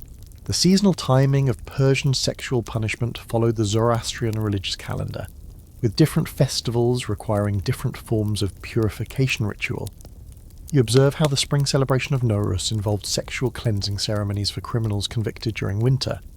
Summer solstice rituals featured fire-based sexual punishment for those who had corrupted the light, and autumn equinox ceremonies used sexual violation to prepare souls for the darkness of winter and potential death. Persian administrative records reveal the bureaucratic precision with which sexual punishment was integrated into the empire's legal system. You study cuneiform tablets detailing how different satrapies reported their sexual punishment statistics to the royal court, how fire temples coordinated purification ceremonies across vast distances, and how the empire's famous postal system carried orders for specific forms of sexual degradation to remote provinces. The role of Persian fire priests in sexual punishment ceremonies reveals the intersection of religious authority and judicial power that characterized Zoroastrian society. You learn that high-ranking magi often personally administered sexual violations, their participation supposedly purifying acts that would otherwise spiritually contaminate participants. These priests wielded enormous influence through their ability to determine which criminals required sexual purification and which forms that purification should take. The medical knowledge underlying Persian sexual punishment reveals sophisticated understanding of anatomy, pain management, and the relationship between physical trauma and spiritual transformation. Zoroastrian physicians developed detailed theories about how different forms of sexual violation affected the soul's journey through death and judgment, with some acts supposedly expediting purification, while others required additional ritual intervention. The influence of Persian sexual punishment practices extended throughout the ancient world, with Greek, Roman, and later Islamic legal systems all showing evidence of Zoroastrian influence in their use of fire-based and purification-oriented sexual penalties. You trace how Persian administrative techniques and theological justifications spread along trade routes and diplomatic channels, influencing judicial practices from the Mediterranean to Central Asia. The economic dimensions of Persian sexual punishment created complex systems for managing the resources required for elaborate purification ceremonies. You discover how the empire's famous taxation system included provisions for funding fire temples, maintaining purification equipment, and supporting the priestly bureaucracies needed to administer sexual punishment on the vast scale required by Persian legal codes. The architectural design of Persian fire temples reveals specialized facilities for conducting sexual punishment ceremonies while maintaining ritual purity for fire worship. You observe chambers designed for intimate violation, ventilation systems for managing smoke and fumes, acoustic features for amplifying victims' cries, and drainage systems for handling the bodily fluids that purification rituals produced. Historians still argue whether Persian sexual punishment represented genuine religious conviction or political terrorism disguised as purification ritual, but surviving evidence suggests these practices served multiple overlapping functions. The same ceremonies that supposedly cleansed spiritual contamination also demonstrated imperial power, eliminated political enemies, and provided psychological outlets for collective anxieties about cosmic disorder and moral decay. The psychological impact of fire-based sexual punishment on Persian society created cultural patterns that influenced attitudes toward purity, authority, and divine justice throughout the empire's development. You learn that fear of sexual purification shaped behavior across Persian territories, with individuals carefully managing their religious observance, political activities, and moral conduct to avoid attracting priestly attention that could lead to intimate degradation disguised as spiritual cleansing. The integration of Persian sexual punishment with broader systems of imperial administration reveals how intimate oppression became normalized through bureaucratic routines that operated with the same efficiency as tax collection or military recruitment. You observe how court officials developed standardized procedures for selecting purification victims, coordinating ceremonies across provinces, and reporting results to central authorities who tracked spiritual cleansing like any other government service. The gradual decline of Persian sexual punishment coincided with Islamic conquest and the suppression of Zoroastrian practices, but elements of fire-based purification persisted in adapted forms throughout Iranian and Central Asian cultures. You discover how Sufi mysticism, Shiite theology, and folk religious practices preserved sexual elements from Zoroastrian purification while disguising their origins through Islamic symbolism and terminology. The modern archaeological investigation of Persian fire temple sites provides physical evidence for purification ceremonies that later Islamic historians often dismissed as Zoroastrian propaganda. You study excavations that reveal specialized equipment, architectural features, and human remains that confirm the reality of sexual punishment ceremonies that operated on scales that challenge contemporary understanding of ancient Persian justice. The transformation of Persian sexual punishment traditions in later Iranian, Afghan, and Central Asian cultures reveals how religious change adapted rather than eliminated these practices. You observe how various Islamic dynasties, Mongol rulers, and modern governments found ways to maintain fire-based sexual control while adapting it to new theological and political circumstances. As you leave the fire temple, eternal flames still casting dancing shadows on ancient stone and the echo of purification ceremonies still ringing in the desert air, you carry with you the knowledge that the civilization responsible for administrative genius and religious tolerance also believed that sexual degradation through fire could cleanse human souls, making intimate suffering serve spiritual purposes that transformed personal agony into cosmic necessity. You kneel in a traditional Japanese dojo, where cherry blossoms drift through open screens and the sound of steel against steel echoes from the training grounds. Feudal Japan, the land that perfected the art of the sword and the way of the warrior, also developed a sophisticated system of sexual punishment designed to restore honor through intimate submission. You're about to enter the rigid world of samurai justice, where sexual degradation wasn't just punishment, it was a sacred ritual that could theoretically redeem both criminals and their victims through carefully orchestrated acts of controlled violation. The samurai code of Bushido created elaborate hierarchies of honor that sexual punishment was designed to restore when crimes disrupted the cosmic balance of feudal society. You observe how Japanese courts prescribed specific forms of sexual submission for different categories of dishonor. A merchant who cheated a samurai faced different intimate penalties than a peasant who failed to show proper respect, with each punishment carefully calibrated to restore the social harmony that the original crime had disrupted. The theological sophistication of Japanese sexual punishment drew on Buddhist concepts of karma and suffering, Shinto beliefs about purification and spiritual contamination, and Confucian ideas about social hierarchy and moral cultivation. You discover that Japanese philosophers developed complex theories about how sexual submission could burn away karmic debt, cleanse spiritual pollution, and restore proper relationships between superior and inferior social positions.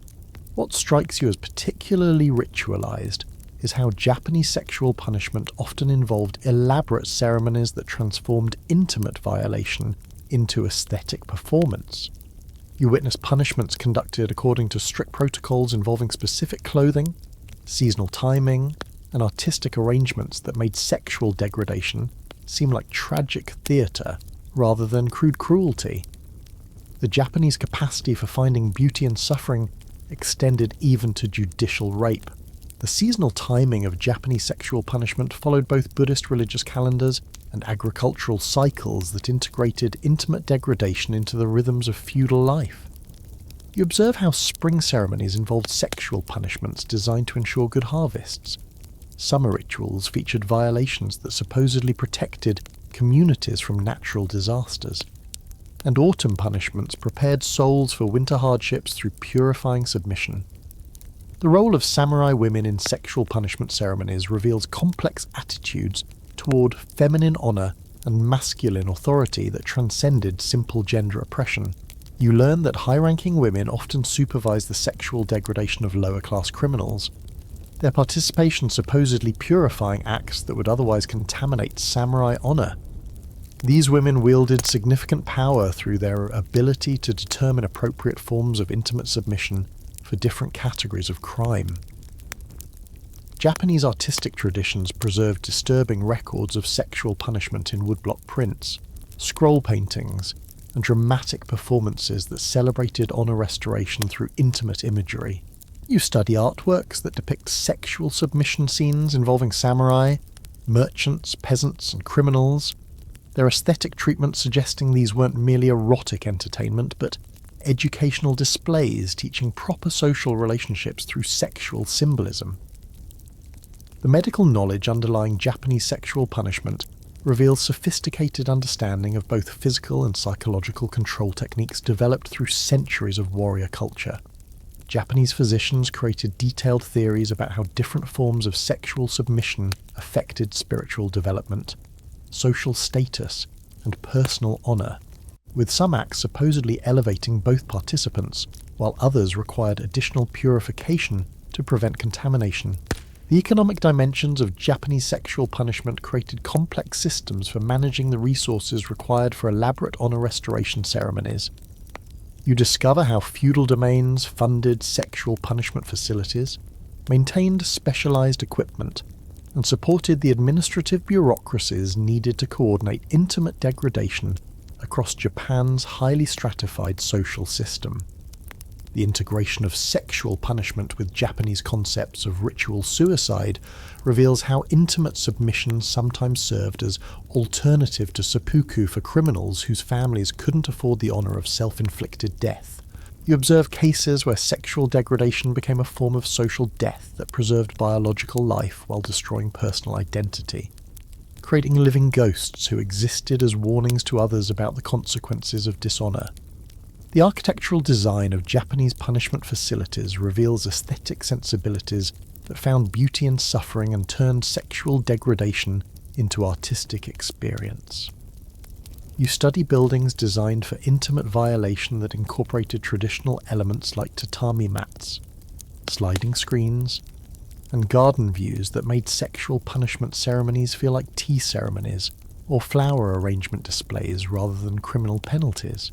Historians still argue whether Japanese sexual punishment represented genuine attempts at honor restoration or sophisticated psychological warfare designed to maintain feudal control, but surviving evidence suggests these practices served both functions simultaneously. The same ceremonies that supposedly restored cosmic harmony also eliminated social mobility, reinforced class boundaries, and provided psychological outlets for collective anxieties about honor, shame, and social change. The influence of Japanese sexual punishment practices extended throughout East Asia, with Korean, Chinese, and Southeast Asian courts adopting elements of Bushido-inspired intimate degradation while adapting them to local concepts of honor, hierarchy, and social control. You trace how Japanese diplomatic missions and cultural exchange spread these practices along with other aspects of samurai culture. The psychological impact of honor-based sexual punishment on Japanese society created cultural patterns that influenced attitudes towards shame, submission, and authority throughout feudal development. You learn that fear of sexual degradation shaped behavior across all social classes, with individuals carefully managing their honor, respectfulness, and social relationships to avoid the catastrophic loss of face that sexual punishment represented. The gradual modification of Japanese sexual punishment during the Meiji Restoration reveals how modernization adapted rather than eliminated traditional practices. You discover how Western legal concepts and industrial development changed the forms of sexual control while preserving underlying beliefs about honor, hierarchy, and the need for intimate submission to maintain social order. The persistence of honor-based sexual violence in modern Japan demonstrates how feudal punishment concepts continue influencing contemporary attitudes toward hierarchy, shame, and gender relationships despite legal reforms and democratic institutions. You observe how traditional beliefs about honor restoration through sexual submission continue shaping responses to workplace harassment, domestic violence, and sexual assault throughout Japanese society.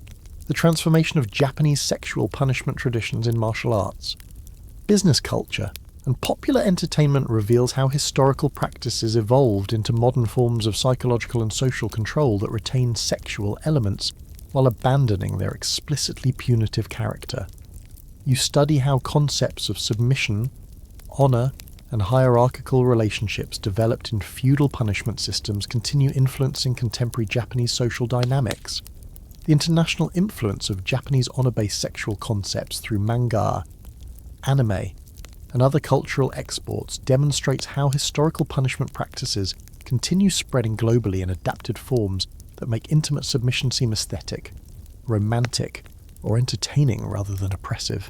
As you leave the dojo, the sound of steel still ringing in your ears and cherry blossoms still drifting through the evening air, you carry with you the knowledge that the civilization responsible for exquisite aesthetic achievement and sophisticated warrior philosophy also believed that sexual submission was necessary to restore honor. Making intimate degradation serve social purposes that transformed personal violation into cosmic necessity. You sit beside a sacred baobab tree in the heart of ancient Mali, where the drums of the Dogon echo across the savannah and masked dancers prepare for ceremonies that have connected earth to sky for millennia. The great African kingdoms, Mali, Songhai, Great Zimbabwe, developed systems of sexual punishment that maintained harmony between the living, the dead, and the unborn through intimate rituals that modern minds struggle to comprehend. You're about to witness how African traditional justice transformed sexual violation into cosmic necessity, making individual suffering serve the collective need for ancestral approval and spiritual balance. The African concept of Ubuntu, the interconnectedness of all existence, created complex systems where sexual punishment wasn't just about individual crime, but about restoring relationships between entire communities, ancestral spirits, and future generations. You observe how traditional courts in kingdoms like Buganda and Ashanti prescribed specific sexual violations for crimes that threatened cosmic harmony, with elders consulting divination systems to determine which forms of intimate degradation would best appease angry ancestors and restore spiritual balance. The theological sophistication of African sexual punishment centered around beliefs about life force, spiritual pollution, and the need to maintain proper relationships with ancestral powers who controlled fertility, rainfall, and community survival. You discover that traditional African philosophers developed elaborate theories about how sexual energy could be redirected through punishment ceremonies to heal spiritual wounds, cleanse contamination, and ensure continued ancestral protection for vulnerable communities. What strikes you as particularly complex is how African sexual punishment often involved entire extended families and clan networks, rather than just individual criminals and victims.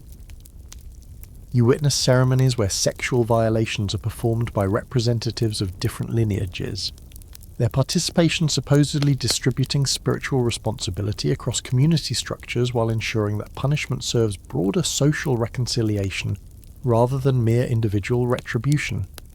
The seasonal timing of African sexual punishment followed agricultural cycles, ancestral festivals, and celestial events that integrated intimate degradation into the rhythms of traditional life.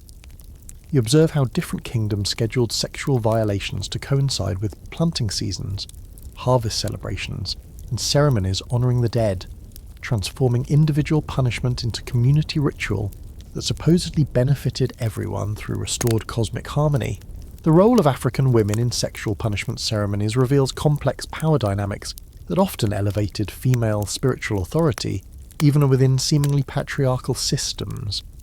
You learn that female elders, priestesses, and lineage heads frequently supervise sexual violations, their participation supposedly purifying acts that would otherwise spiritually contaminate participants and communities.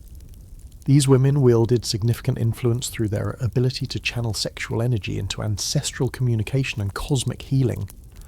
African artistic traditions preserved sophisticated records of sexual punishment in masks, sculptures, textiles, and oral narratives that celebrated community healing through intimate imagery. You study artistic works that depict sexual scenes involving ancestors, spirits, animals, and humans, their placement in a religious context suggesting these weren't merely decorative but educational displays teaching proper relationships between different levels of existence through sexual symbolism. The medical knowledge underlying African sexual punishment reveals deep understanding of reproductive biology, psychological healing, and the relationship between individual trauma and community wellness. Traditional healers developed complex theories about how different forms of sexual violation affected spiritual development, ancestral relationships, and community fertility, with some acts supposedly accelerating healing while others required additional ritual intervention to prevent contamination spread. The economic dimensions of African sexual punishment created intricate systems for managing the resources required for elaborate community healing ceremonies. You discover how traditional kingdoms funded sexual punishment facilities, maintained ritual equipment, and supported the networks of elders, healers, and specialists needed to coordinate intimate degradation that served broader social, economic, and spiritual functions across vast territorial and cultural boundaries. The integration of sexual punishment with African concepts of collective responsibility reveals how intimate violations serve to redistribute guilt, shame, and spiritual contamination across extended kinship networks rather than focusing exclusively on individual criminals. You observe ceremonies where sexual degradation becomes shared experience that binds communities together through witness suffering while theoretically purifying everyone involved through collective participation. The influence of African sexual punishment practices extended throughout the continent and beyond, with similar community healing approaches appearing in diaspora. Communities created by the slave trade, adapted to new environments while retaining core beliefs about the need for intimate suffering to maintain cosmic balance and ancestral approval in hostile circumstances. Historians still argue whether African sexual punishment represented genuine spiritual conviction or sophisticated social control disguised as traditional religion. But surviving evidence suggests these practices served multiple overlapping functions that created complex webs of obligation, authority, and community identity that proved remarkably resilient in the face of external pressures from Islamic expansion, European colonization, and modern state formation. The psychological impact of community-based sexual punishment on African societies created cultural patterns that influenced attitudes toward individual privacy, collective responsibility, and spiritual authority throughout traditional development.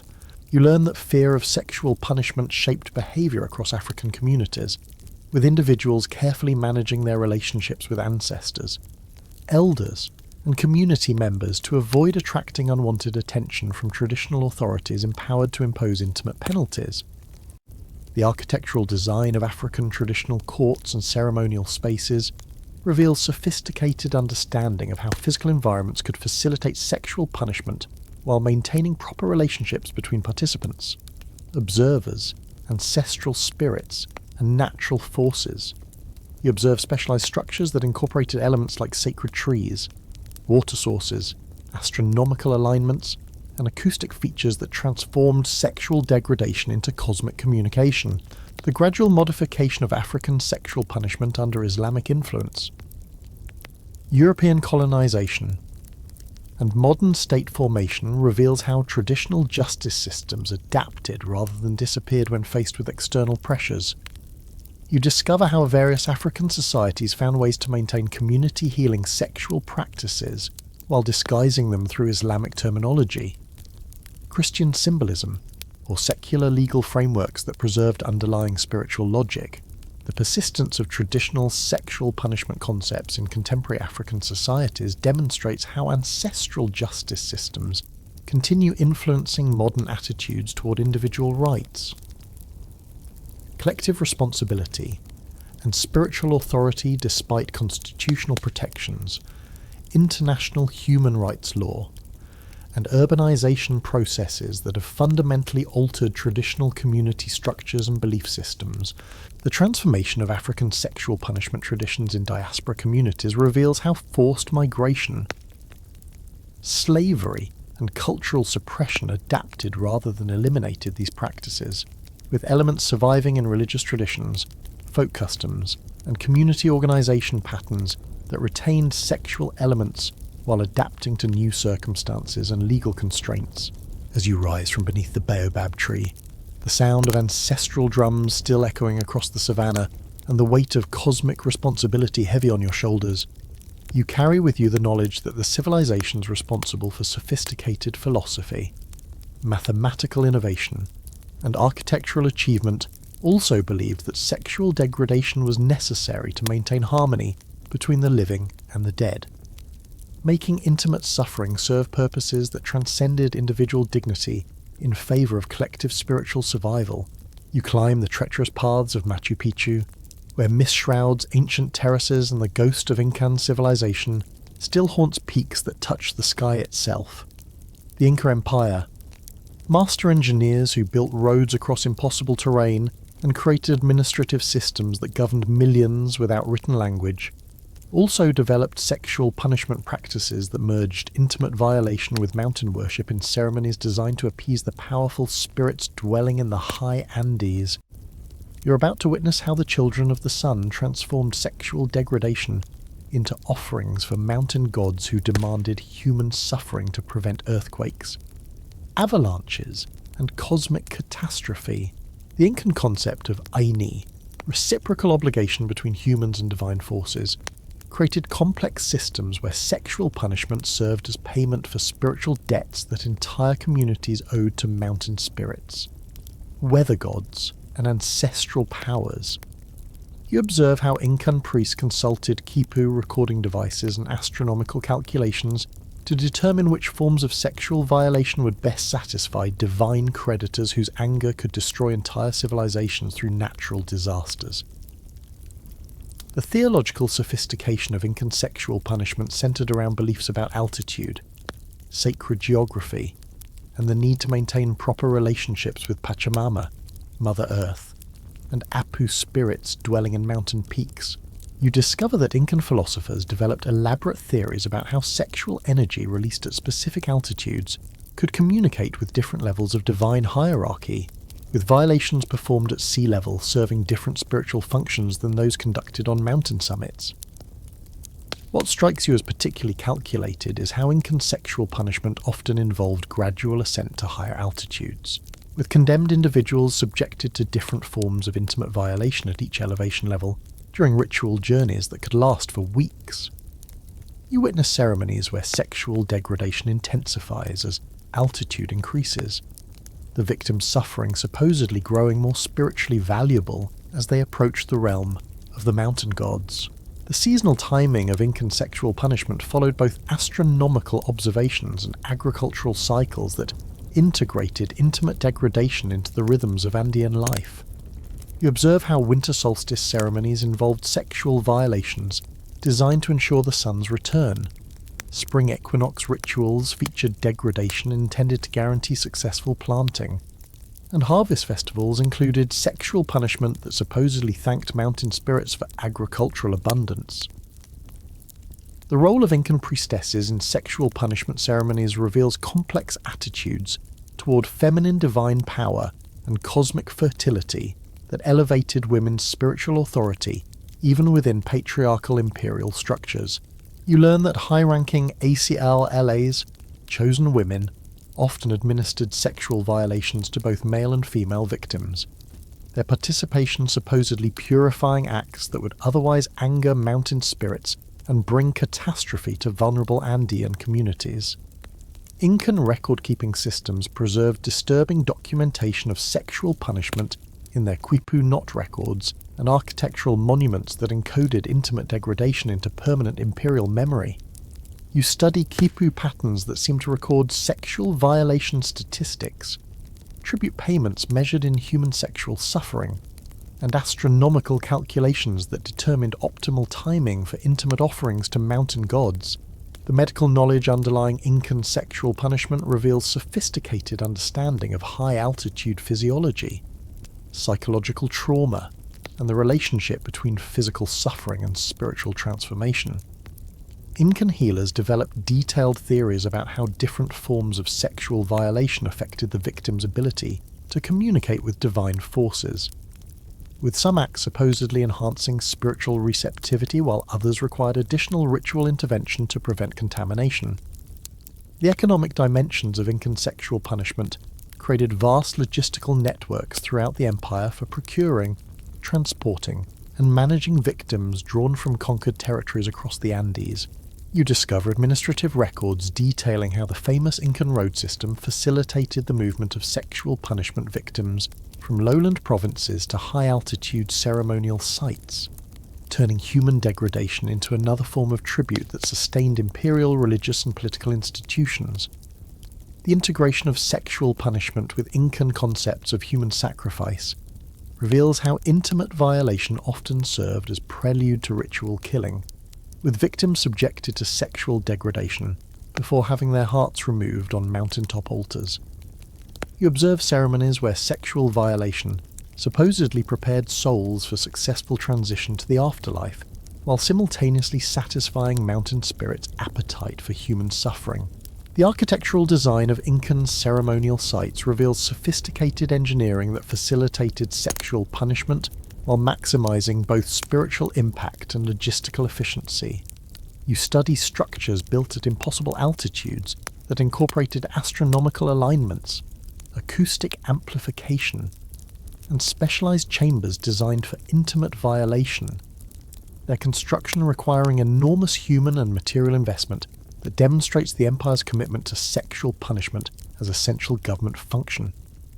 Historians still argue whether Incan sexual punishment represented genuine religious conviction or imperial terrorism disguised as mountain worship. But archaeological evidence suggests these practices operated on scales that fundamentally shaped Andean civilization. The same engineering genius that created Machu Picchu and Sacsayhuaman also built facilities for systematic sexual degradation that served both spiritual and political purposes. The influence of Incan sexual punishment practices extended throughout South America, with other Andean civilizations adopting similar combinations of altitude worship and intimate violation while adapting them to local geographic conditions and spiritual beliefs. You trace how the logic of sexual offering to mountain spirits spread along trade routes and diplomatic channels, creating networks of ritualized degradation that link ceremonial centers across the continent. The psychological impact of altitude-based sexual punishment on Incan society created cultural patterns that influenced attitudes towards suffering, spiritual authority, and imperial power throughout Andean development. You learn that fear of being selected for mountain ceremonies shaped behavior throughout the empire, with individuals carefully managing their tribute obligations, religious observance, and political activities to avoid attracting imperial attention. The Spanish conquest destruction of Incan sexual punishment practices created complex spiritual and social disruptions that influenced Andean development for centuries. You discover how the sudden elimination of mountain worship rituals left spiritual voids that were filled by adapted Catholic practices that retained sexual elements while abandoning their explicitly imperial character. The transformation of Incan sexual punishment traditions in colonial and modern Andean cultures reveals how indigenous practices adapted to survive under Spanish rule and republican governments. You observe how folk customs, religious festivals, and pilgrimage traditions preserved sexual elements from pre-Columbian mountain worship while disguising their origins through Christian symbolism and secular celebration.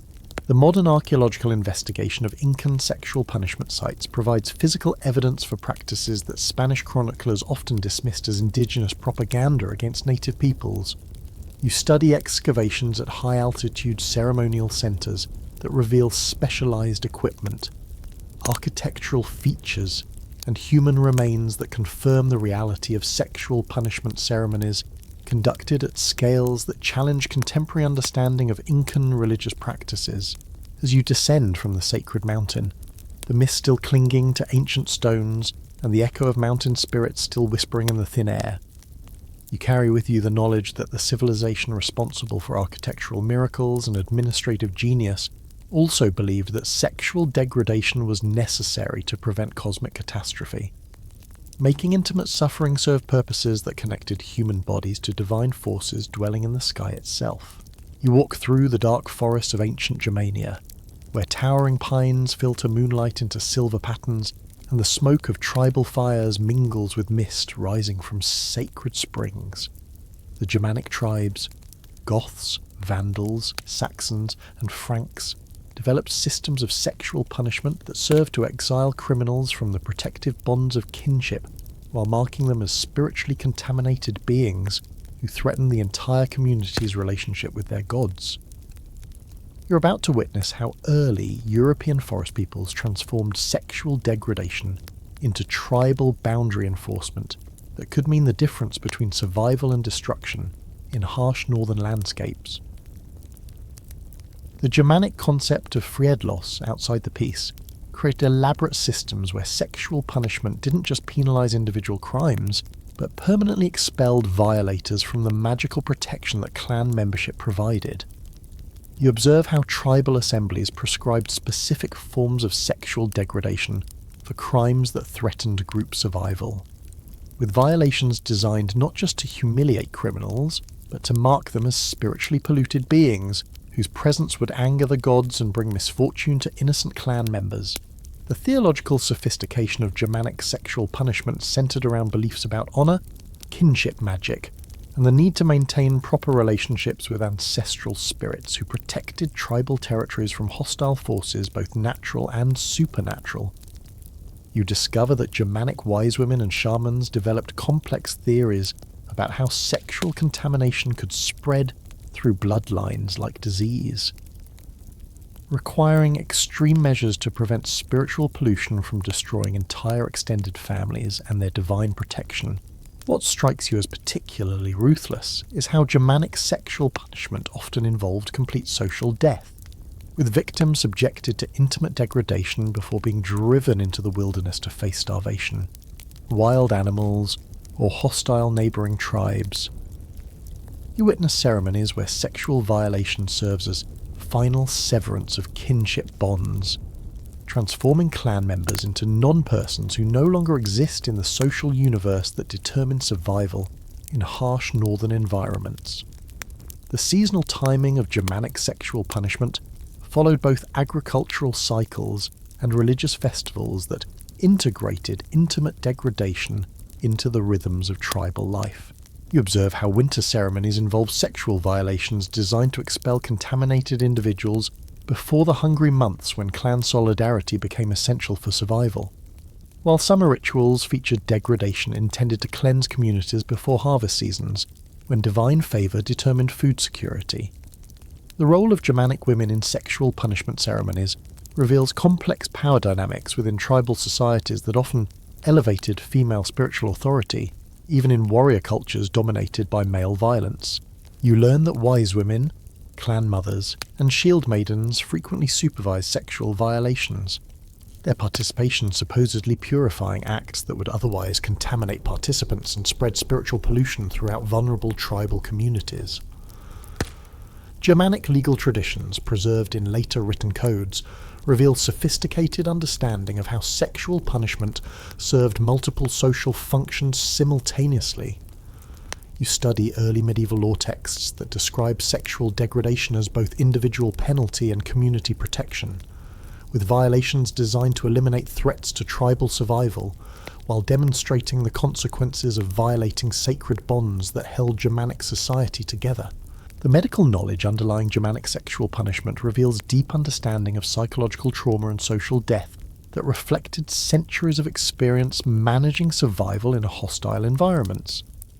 Tribal healers recognized that certain forms of sexual violation could permanently alter personality and social identity, essentially creating different people from those who underwent these punishments while serving clear survival functions for remaining clan members. The economic dimensions of Germanic sexual punishment created complex systems for managing the redistribution of property, marriage rights, and kinship obligations that sexual exile created. You discover how tribes handled the practical consequences of removing individuals from clan structures, with elaborate procedures for disposing of contaminated property, reassigning marriage contracts, and preventing spiritual pollution from affecting ongoing economic relationships. The integration of sexual punishment with Germanic concepts of warrior honor reveals how intimate violation served to eliminate individuals whose cowardice or treachery threatened the military effectiveness that determined tribal survival in competitive Northern European environments. You observe ceremonies where sexual degradation becomes public demonstration of unworthiness for warrior status, marking individuals as fundamentally unsuited for the violence that protected tribal territories and resources. The architectural design of Germanic punishment sites reveals sophisticated understanding of how physical environments could facilitate sexual degradation while maintaining proper separation between contaminated and clean spaces. You study archaeological remains of specialized structures that incorporated elements like drainage systems, purification facilities, and barriers designed to prevent spiritual pollution from spreading to innocent community members. Historians still argue whether Germanic sexual punishment represented genuine spiritual conviction or pragmatic social control disguised as religious necessity. But surviving evidence suggests these practices served both functions, while addressing real survival challenges that tribal communities faced in competitive and dangerous Northern European environments, where group solidarity often determined life and death outcomes. The influence of Germanic sexual punishment practices extended throughout Northern Europe and beyond, with similar exile-based systems appearing in Celtic, Slavic, and Scandinavian cultures that faced comparable survival challenges and developed comparable solutions for managing individuals whose behavior threatened collective security and divine protection that vulnerable communities required. The psychological impact of exile-based sexual punishment on Germanic society created cultural patterns that influenced attitudes toward honor, loyalty, and community membership throughout tribal development. You learn that fear of sexual exile shaped behavior across Germanic territories, with individuals carefully managing their reputation, kinship relationships, and religious observance to maintain the clan protection that determined survival in hostile environments. The gradual transformation of Germanic sexual punishment under Roman influence and later Christianization reveals how tribal justice systems adapted to changing circumstances while preserving core beliefs about the need for extreme measures to protect community survival from contaminated individuals whose presence threatened collective security and divine favor. The persistence of exile-based punishment concepts in medieval European law demonstrates how Germanic tribal practices continued influencing legal development throughout the continent, with elements of sexual degradation and social death appearing in feudal, royal, and ecclesiastical court systems that retained tribal logic while adapting it to new political and religious circumstances. The transformation of Germanic sexual punishment traditions in later European folk customs and legal practices reveals how tribal boundary enforcement evolved into modern concepts of criminal justice, social exclusion, and community protection that retain sexual elements while abandoning their explicitly tribal character and survival-focused justifications. So, the international influence of Germanic punishment concepts through medieval law codes, religious practices, and cultural traditions demonstrates how tribal sexual degradation practices spread throughout European civilization, influencing development of legal systems, social control mechanisms, and community organization patterns that shaped Western civilization's approaches to crime, punishment, and social membership. As you leave the Germanic forest, the smoke of tribal fires still visible through ancient trees and the weight of witnessed exile heavy in your heart, you carry with you the knowledge that the peoples responsible for fierce independence and sophisticated metalwork also believed that sexual degradation was necessary to protect tribal survival, making intimate suffering serve collective security needs that transcended individual dignity in favour of group preservation in hostile environments. You stand on the bustling docks of ancient Carthage, where merchant ships from across the Mediterranean bring exotic goods, and the sound of multiple languages mingles with the cries of seagulls over harbour waters that reflect the wealth of nations. The Phoenicians, master traders who invented the alphabet and established commercial networks spanning 3 continents, developed systems of sexual punishment that regulated both commerce and diplomacy through intimate degradation designed to maintain the delicate balance of international relationships that their trading empire required. You are about to witness how Mediterranean merchant cities transformed sexual violation into currency for resolving disputes that could otherwise destroy the commercial networks upon which entire civilizations depended. The Phoenician concept of commercial justice required sophisticated mechanisms for resolving disputes between traders from different cultures, legal systems, and religious traditions without triggering wars that would disrupt the profitable trade relationships that sustained their city-states. You observe how Carthaginian courts prescribed sexual punishments for commercial crimes that served as internationally recognized forms of compensation, with intimate degradation functioning as universal currency that could satisfy honor requirements across diverse Mediterranean cultures. The theological sophistication of Phoenician sexual punishment centered around beliefs about Ael, Astarte, and other deities who governed both fertility and commerce through divine systems that demanded human sexual offerings to maintain favourable conditions for trade, navigation, and international diplomacy. You discover that Phoenician priest merchants developed elaborate theories about how sexual violations could appease different gods while simultaneously resolving commercial disputes that threatened the stability of trading relationships. What strikes you as particularly calculating is how Phoenician sexual punishment often involved foreign nationals, whose violations served diplomatic as well as judicial functions. You witness ceremonies where merchants who violated trade agreements must submit to sexual degradation that satisfies their victims while demonstrating Phoenician commitment to international justice. Their intimate suffering serving as guarantee that commercial relationships would be honoured in future transactions. The seasonal timing of Phoenician sexual punishment followed both trade cycles and religious festivals that integrated commercial justice into the rhythms of Mediterranean commerce. You observe how spring ceremonies coincided with the opening of sailing seasons. Summer rituals occurred during peak trading periods, and autumn punishments marked the settling of accounts before winter storms made navigation too dangerous for profitable commerce. The role of Phoenician women in sexual punishment ceremonies reveals complex relationships between gender, commerce, and international diplomacy that elevated female merchants to positions of significant authority within trading networks.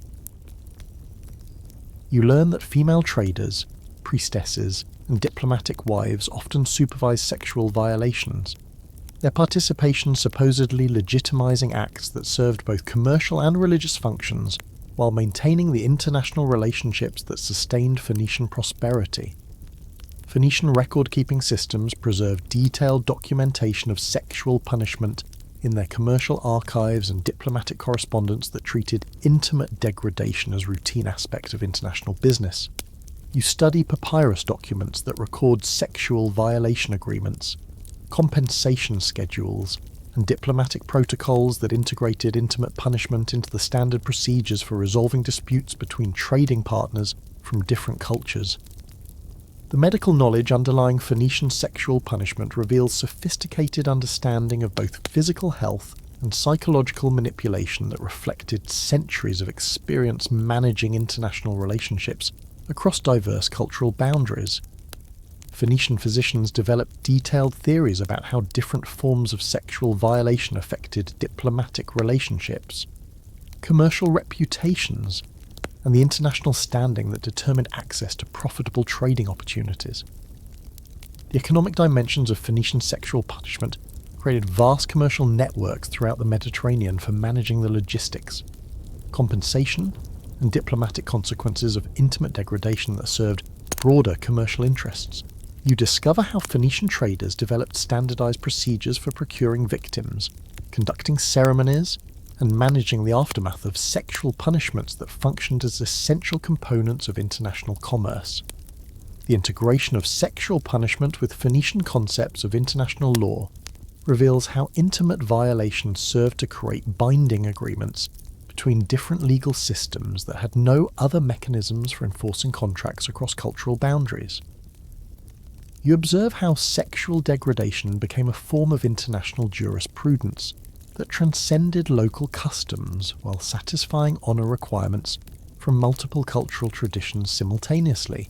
The architectural design of Phoenician trading ports reveals sophisticated facilities for conducting sexual punishment ceremonies while maintaining the diplomatic neutrality that successful commerce required. You study harbour installations that incorporated specialised chambers for intimate violation, diplomatic meeting areas, and commercial facilities that integrated sexual degradation into the broader infrastructure of international trade.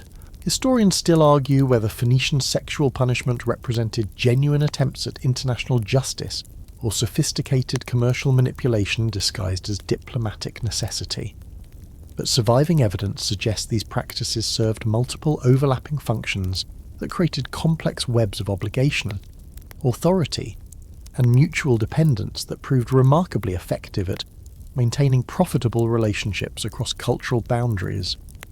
The influence of Phoenician sexual punishment practices extended throughout the ancient world, with Greek, Roman, Egyptian, and other Mediterranean civilizations adopting similar combinations of commercial justice and intimate degradation, while adapting them to local customs and legal traditions.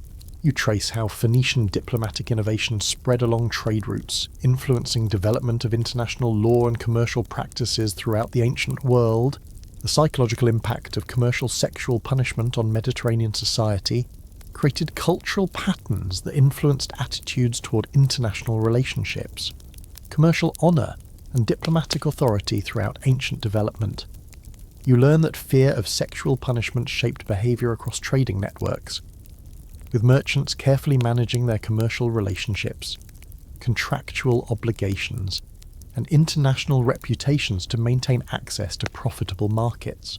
The gradual decline of Phoenician sexual punishment coincided with Roman conquest and the development of imperial legal systems that provided alternative mechanisms for resolving international commercial disputes. You discover how Roman administrative efficiency and legal standardization reduced the need for sexual degradation as diplomatic currency, while preserving elements of Phoenician commercial law and imperial trading regulations.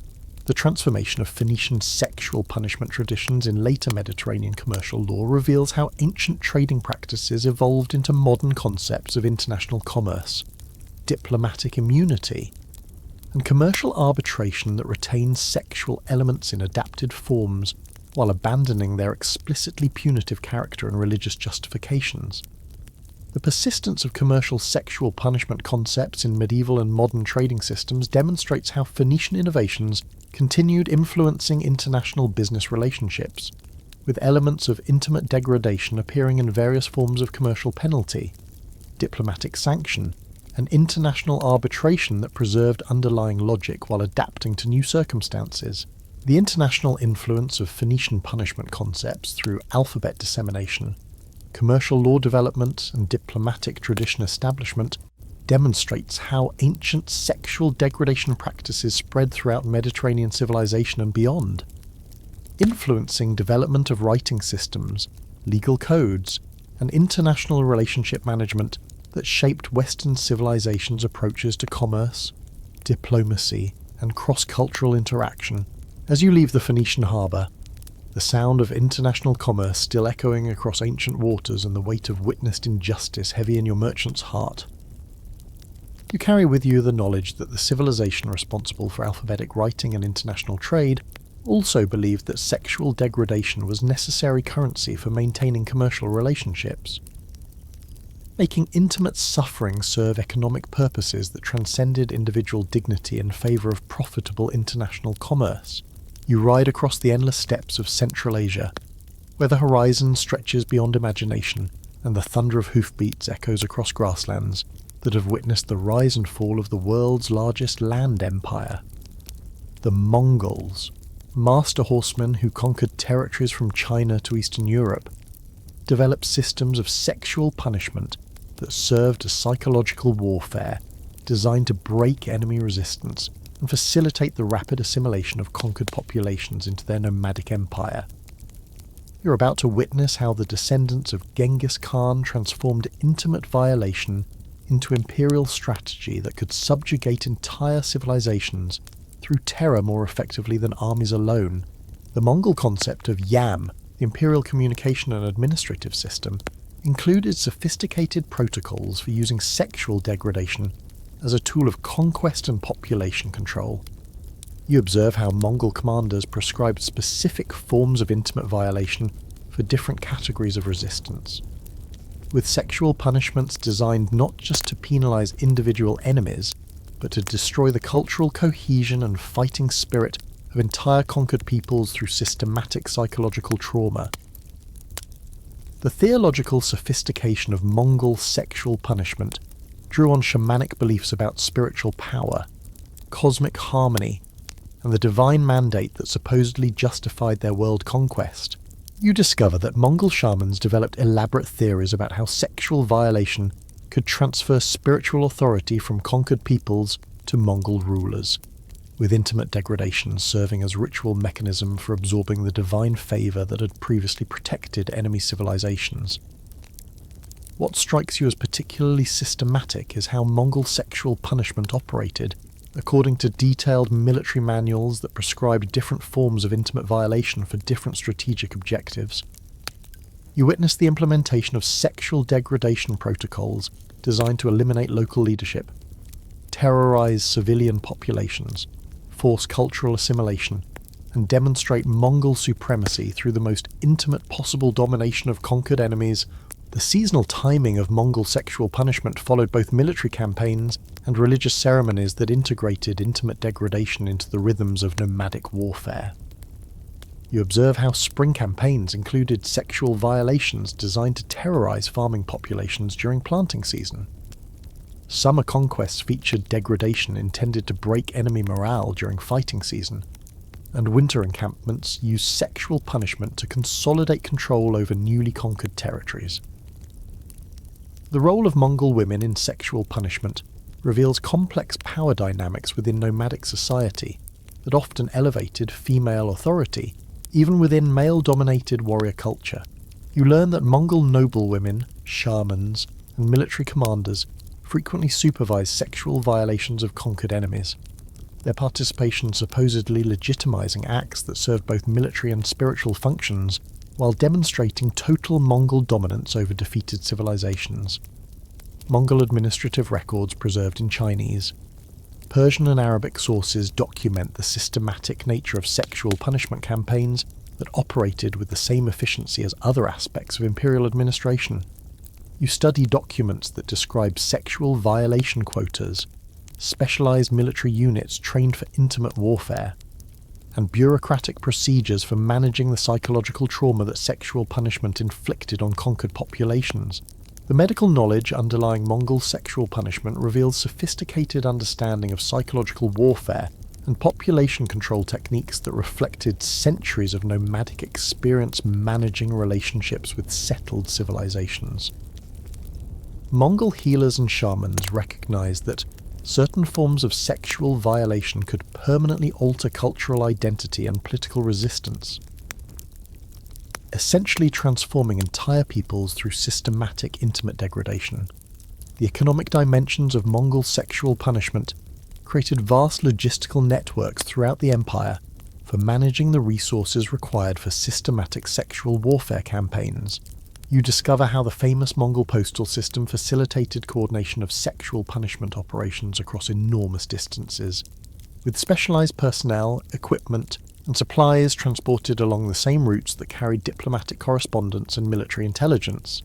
The integration of sexual punishment with Mongol concepts of universal empire reveals how intimate violation served as mechanism for creating unified world civilization under nomadic rule. You observe how sexual degradation became a tool for breaking down cultural boundaries, eliminating local identities, and forcing assimilation into Mongol imperial culture that supposedly represented divinely ordained world order. The psychological impact of systematic sexual punishment on conquered civilizations created cultural trauma that influenced development throughout Eurasia for centuries. You learn that Mongol sexual warfare permanently altered Chinese, Islamic, European, and other societies, with collective memories of intimate violation shaping attitudes toward foreign conquest, cultural identity, and resistance to external domination long after the empire's collapse. The architectural modifications that Mongol conquest brought to captured cities reveal how sexual punishment was integrated into urban planning and administrative infrastructure. You study changes made to palaces, temples, and residential areas that facilitated systematic sexual violation while demonstrating Mongol control over the most intimate aspects of conquered people's lives. Historians still argue whether Mongol sexual punishment represented calculated military strategy or nomadic cultural practices applied to conquest situations.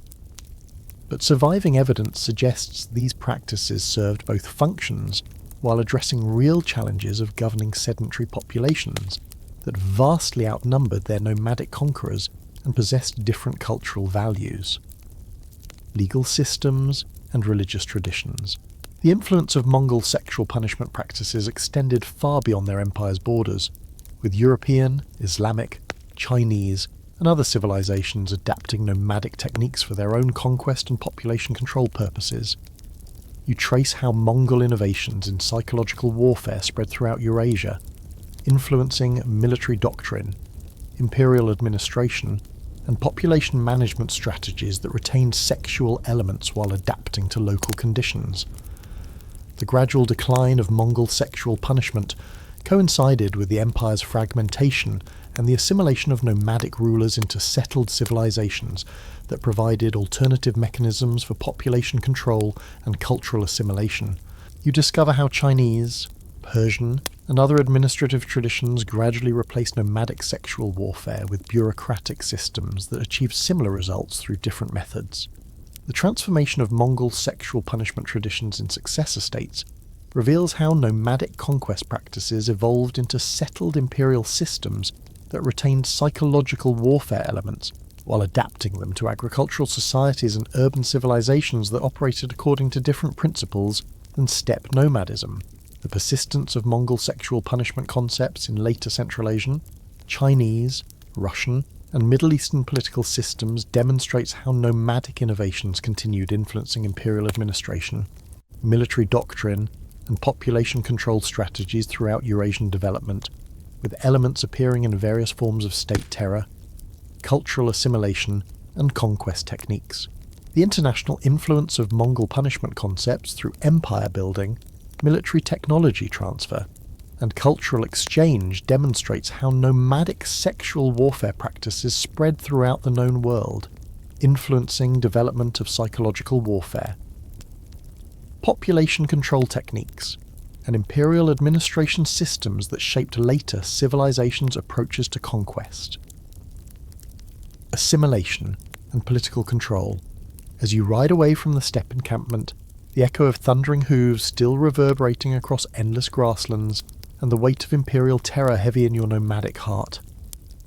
You carry with you the knowledge that the civilization responsible for the world's largest land empire also perfected techniques for using sexual violation as psychological warfare, making intimate degradation serve conquest purposes that transcended individual suffering in favour of imperial expansion and nomadic world domination. You stand in the marble halls of Constantinople, where golden mosaics gleam in candlelight, and the chants of Eastern Orthodox priests echo through chambers that have witnessed the transformation of pagan Rome into Christian Byzantium, the Byzantine Empire, heir to Roman law and Greek philosophy, developed systems of sexual punishment that merged Christian concepts of sin and redemption with imperial traditions of using intimate degradation to maintain political control. You're about to witness how the civilization that preserved classical learning while embracing Christian faith also believed that sexual violation could serve as divine penance that purified heretics and political enemies through suffering that supposedly pleased both God and emperor. The Byzantine concept of oikonomia, divine economy of salvation, created elaborate theological frameworks where sexual punishment wasn't just imperial justice, but sacred penance that could theoretically redeem criminals through intimate suffering that participated in Christ's passion. You observe how Christian emperors and patriarchs prescribed specific forms of sexual degradation for religious crimes, with violations designed to burn away heretical contamination and restore proper relationships between sinners, church, and imperial authority that supposedly represented God's will on earth. The theological sophistication of Byzantine sexual punishment drew on centuries of Christian theological development that had wrestled with questions of sin, redemption, flesh and spirit. You discover that Byzantine theologians developed complex theories about how sexual violation could serve penitential functions, with intimate degradation supposedly purifying souls while simultaneously demonstrating imperial power over bodies that belonged ultimately to God and earthly ruler alike. What strikes you as particularly disturbing is how Byzantine sexual punishment often involved clergy as both administrators and participants, with priests, monks, and nuns conducting or witnessing intimate violations that were presented as religious ceremonies rather than criminal penalties. You witness sexual degradation disguised as liturgical ritual, with Latin prayers accompanying acts that transformed imperial cruelty into sacred performance that supposedly served both divine justice and political necessity. The seasonal timing of Byzantine sexual punishment followed Christian liturgical calendars that integrated intimate degradation into the rhythms of religious life. You observe how Lenten ceremonies involved sexual violations designed to prepare heretics for Easter redemption. Christmas punishments featured degradation intended to celebrate incarnation through flesh, and feast day rituals used sexual suffering to honour saints who had themselves endured intimate persecution for faith. The role of Byzantine women in sexual punishment ceremonies reveals complex relationships between gender, spirituality, and imperial authority that often elevated female religious figures even within patriarchal church and state structures. You learn that abbesses, imperial wives, and female saints' devotees frequently supervise sexual violations, their participation supposedly sanctifying acts that served both ecclesiastical and political functions while maintaining theological respectability. Byzantine legal codes preserved detailed documentation of sexual punishment in their religious and civil law compilations that treated intimate degradation as a legitimate aspect of Christian governance. You study the Basilica and other legal texts that describe sexual violation procedures, theological justifications, and administrative protocols that integrated intimate punishment into standard procedures for maintaining Christian empire and orthodox religious practice. The medical knowledge underlying Byzantine sexual punishment reveals sophisticated understanding of both physical health and spiritual therapy that reflected centuries of Christian theological development combined with classical medical learning. Byzantine physicians developed detailed theories about how different forms of sexual violation affected spiritual development, heretical contamination, and the relationship between bodily suffering and soul purification. The economic dimensions of Byzantine sexual punishment created complex systems for managing the resources required for elaborate penitential ceremonies that served both religious and political functions. You discover how church and imperial treasuries funded sexual punishment facilities, maintained specialized ecclesiastical personnel, and supported the theological bureaucracies needed to coordinate intimate degradation with broader Christian empire administration. The integration of sexual punishment with Byzantine concepts of Caesaropapism, imperial religious authority, reveals how intimate violations served to demonstrate emperor's role as both political ruler and spiritual leader. You observe how sexual degradation became a mechanism for enforcing religious orthodoxy while simultaneously eliminating political enemies, with theological justification providing cover for practices that served clearly imperial purposes. The architectural design of Byzantine churches, monasteries, and imperial palaces reveals specialized facilities for conducting sexual punishment disguised as religious ceremony. You study buildings that incorporated confession chambers adapted for intimate violation, ecclesiastical courts designed for sexual degradation, and imperial audience halls where sexual punishment became public demonstration of Christian imperial justice.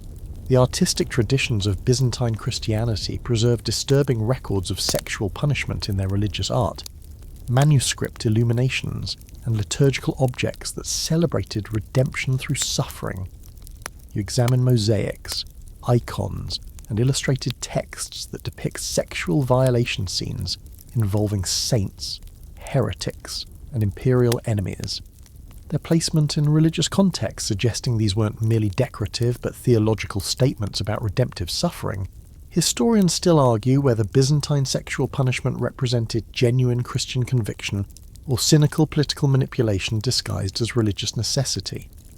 But surviving evidence suggests these practices served both functions while addressing real challenges of maintaining religious orthodoxy and imperial authority in diverse multi-ethnic empire that spanned Europe, Asia, and Africa with competing religious, cultural, and political traditions.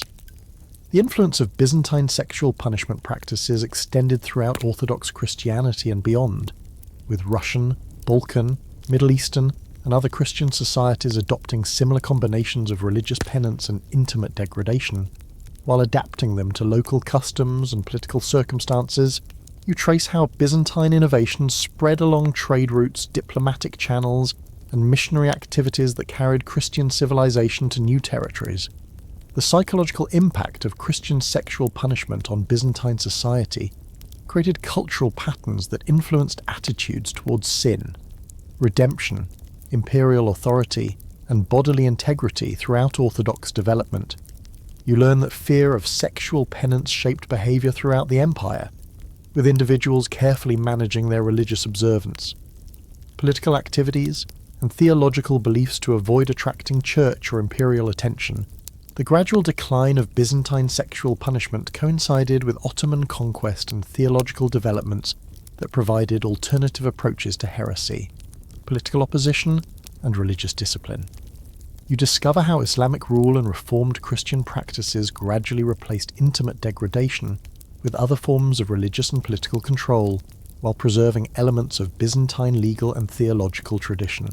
The transformation of Byzantine sexual punishment traditions in later Orthodox Christianity reveals how religious practices evolved to address changing theological, political, and social circumstances while retaining core beliefs about redemptive suffering, imperial authority, and the relationship between spiritual and temporal power that continued influencing Orthodox development. The persistence of Byzantine punishment concepts in Eastern European, Russian, and Middle Eastern religious and political systems demonstrates how Christian imperial practices continued influencing governance, religious discipline, and social control throughout Orthodox civilization, with elements appearing in various forms of religious penance, political repression, and cultural regulation. As you leave the Byzantine cathedral, the sound of ancient chants still echoing through golden halls and the weight of witnessed sacred cruelty heavy in your Christian heart, you carry with you the knowledge that the civilization responsible for preserving classical learning and developing Christian theology also believed that sexual degradation could serve divine purposes, making intimate suffering serve religious ends that supposedly transcended earthly justice in favor of eternal salvation and imperial necessity. You stand at the threshold between the ancient and medieval worlds, where crumbling Roman aqueducts cast shadows over emerging feudal castles, and the last echoes of classical civilization give way to new forms of justice that will shape centuries to come. The transition from ancient to medieval punishment represents not an ending but a transformation. Sexual degradation doesn't disappear but evolves, adapting to Christian theology, feudal hierarchy, and emerging legal systems that preserve the essential logic of using intimate violation to maintain social control, while clothing it in new institutional forms and moral justifications. Do you remember the Mesopotamian temples where sacred prostitution punished adultery? Those practices didn't vanish with Babylon's fall, but migrated into medieval Christian concepts of penance and redemption. European monasteries developed elaborate systems of sexual mortification that bore striking resemblances to ancient temple punishments, with monks and nuns subjecting themselves and others to intimate degradation that supposedly purified souls, while maintaining institutional authority over human sexuality and spiritual development. The medieval transformation of Egyptian sexual punishment reveals how ancient practices adapted to new religious contexts, where pharaonic courts once used sexual violation to restore cosmic mat. Medieval Christian kingdoms employed similar techniques to combat heresy and maintain divine order. The Inquisition's methods often included sexual elements designed to break heretical resistance, with torture chambers incorporating intimate degradation that served both investigative and penitential functions. Greek gymnasium punishments found new life in medieval Christian concepts of discipline and hierarchy. Monastic communities developed systems of sexual punishment that reinforced religious authority while eliminating challenges to ecclesiastical power. The same logic that once maintained Athenian social boundaries now served to enforce Christian moral order, with sexual degradation becoming a tool for maintaining religious discipline and institutional control. Roman arena spectacles evolved into medieval judicial practices that retained public sexual punishment while adapting it to Christian sensibilities. Public executions often included sexual elements, with condemned criminals subjected to intimate humiliation before crowds that included clergy, nobility, and common people. The Colosseum's sexual violence had become sanctified through Christian theology that found redemptive value in suffering that supposedly mirrored Christ's passion. The Hebrew bitter water ordeal survived in medieval Christian trial by ordeal, with accused women subjected to sexual tests designed to reveal divine judgment through physical responses. Medieval courts adapted ancient Hebrew practices to new theological frameworks, preserving the essential belief that God would intervene in human sexuality to reveal truth and deliver justice through intimate suffering that served both legal and spiritual functions. Celtic fertility punishments transformed into medieval seasonal festivals and folk customs that retained sexual elements while disguising their punitive origins. Harvest celebrations, May Day rituals, and other seasonal observances preserved ancient Celtic practices that had once used sexual degradation to ensure agricultural productivity, now adapted to Christian calendars that made ancient practices seem like harmless folk traditions. Chinese imperial concubine systems influenced medieval European concepts of courtly sexuality and noble privilege. Feudal courts developed elaborate hierarchies that used sexual access and denial as tools of political control, with sexual punishment serving to maintain noble authority over lower classes while demonstrating aristocratic power through intimate domination that reflected Asian imperial models. Medieval Islamic legal systems preserved and adapted many ancient sexual punishment practices, creating sophisticated jurisprudence that integrated pre-Islamic traditions with Quranic principles. The same logic that had governed ancient Persian, Arab, and other Middle Eastern sexual punishments continued influencing Islamic courts that found theological justification for intimate degradation that served both religious and political purposes. The persistence of these ancient patterns reveals disturbing continuities in human approaches to sexuality, power, and social control. Medieval Europe didn't invent sexual punishment. It inherited elaborate systems developed over millennia and adapted them to new circumstances while preserving their essential functions. Christian theology provided new justifications for practices that served identical purposes to their ancient predecessors. Historians still debate whether these continuities represent conscious adaptation or unconscious cultural transmission, but the evidence suggests both processes operated simultaneously. Medieval legal scholars often cited ancient precedents while developing new systems, suggesting awareness of historical continuity combined with deliberate innovation that preserved essential elements while adapting to changing circumstances. The feudal system created new opportunities for sexual punishment that reflected medieval social hierarchies while serving traditional functions of social control and political dominance. Noble lords wielded sexual authority over peasants that resembled ancient forms of sexual slavery, with feudal obligations creating legal frameworks for intimate exploitation that served both economic and psychological functions. Medieval Christianity's complex relationship with sexuality created theological frameworks that simultaneously condemned and utilized sexual punishment for religious and political purposes. The same church that preached sexual purity also developed elaborate systems of sexual discipline that served institutional authority while claiming divine sanction for practices that differed little from their ancient pagan predecessors.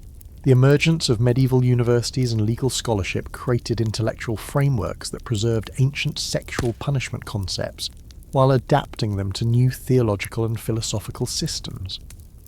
Canon law and civil law both incorporated principles that legitimized intimate degradation for religious and secular purposes, creating legal foundations that would influence European development for centuries.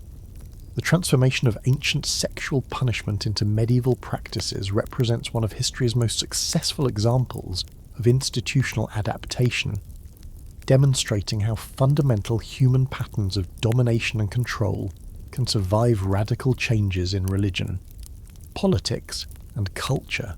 The same psychological needs, social functions, and power dynamics that drove ancient sexual punishment found new expression in medieval institutions that preserved essential elements while adapting to new circumstances. As night falls over this threshold between worlds, the ancient practices we've witnessed together don't simply end, they transform, evolve, and adapt to new circumstances while retaining their essential character and serving identical functions. The specific forms change, but the underlying human dynamics that make sexual punishment so effective as a tool of social control persist across centuries and civilizations, creating patterns that continue influencing human relationships and institutional development even today. The medieval world inherited not just the physical ruins of ancient civilizations, but their psychological and social technologies for using intimate violation to maintain power and control. Understanding these continuities helps explain why sexual violence remains such a persistent feature of human societies, why it appears in similar forms across different cultures and historical periods, and why it continues serving identical functions despite changing moral, religious, and legal frameworks that claim to eliminate it. The journey through ancient sexual punishment reveals not just historical curiosity, but contemporary relevance, showing how patterns established millennia ago continue shaping modern attitudes towards sexuality, power, authority, and justice in ways that most people never recognize or acknowledge. As our journey through the shadows of ancient justice draws to a close, let yourself slowly return from those distant worlds where intimacy became weapon and degradation served cosmic purposes. The civilizations we visited together are from Mesopotamian temples to Germanic forests, from Egyptian pyramids to Mongol steppes, have shown us aspects of human nature that challenge comfortable assumptions about progress, civilization, and moral development. These weren't primitive barbarisms committed by savage peoples, but sophisticated systems developed by the same civilizations that gave us writing, mathematics, philosophy, and art. The capacity for transforming sexuality into punishment appears to be as fundamental to human nature as our capacity for creating beauty, discovering truth, or building lasting institutions that serve collective good. The patterns we've witnessed persist in modern forms that may seem less obvious but serve identical psychological and social functions. Understanding these historical precedents helps us recognize contemporary manifestations of the same underlying human dynamics that made sexual punishment so effective across cultures and centuries. As you drift towards sleep tonight, carry with you not despair at human cruelty but awareness of human complexity. The same species capable of such intimate violations also created poetry, music, architecture, and philosophical systems that continue inspiring wonder and admiration. We contain multitudes, capacity for both degradation and transcendence, cruelty and compassion, domination and liberation. Perhaps understanding our ancestors' darkest chapters can help us make better choices about how we exercise power, treat vulnerability, and structure the institutions that govern contemporary life. The journey through ancient sexual punishment ends not with answers but with questions that each generation must answer anew about what kind of civilization we choose to create and maintain. Sweet dreams, knowing that awareness of darkness can be the first step toward choosing light, and that understanding our capacity for cruelty can strengthen our commitment to dignity, justice, and respect for the intimate humanity that connects us all across the centuries.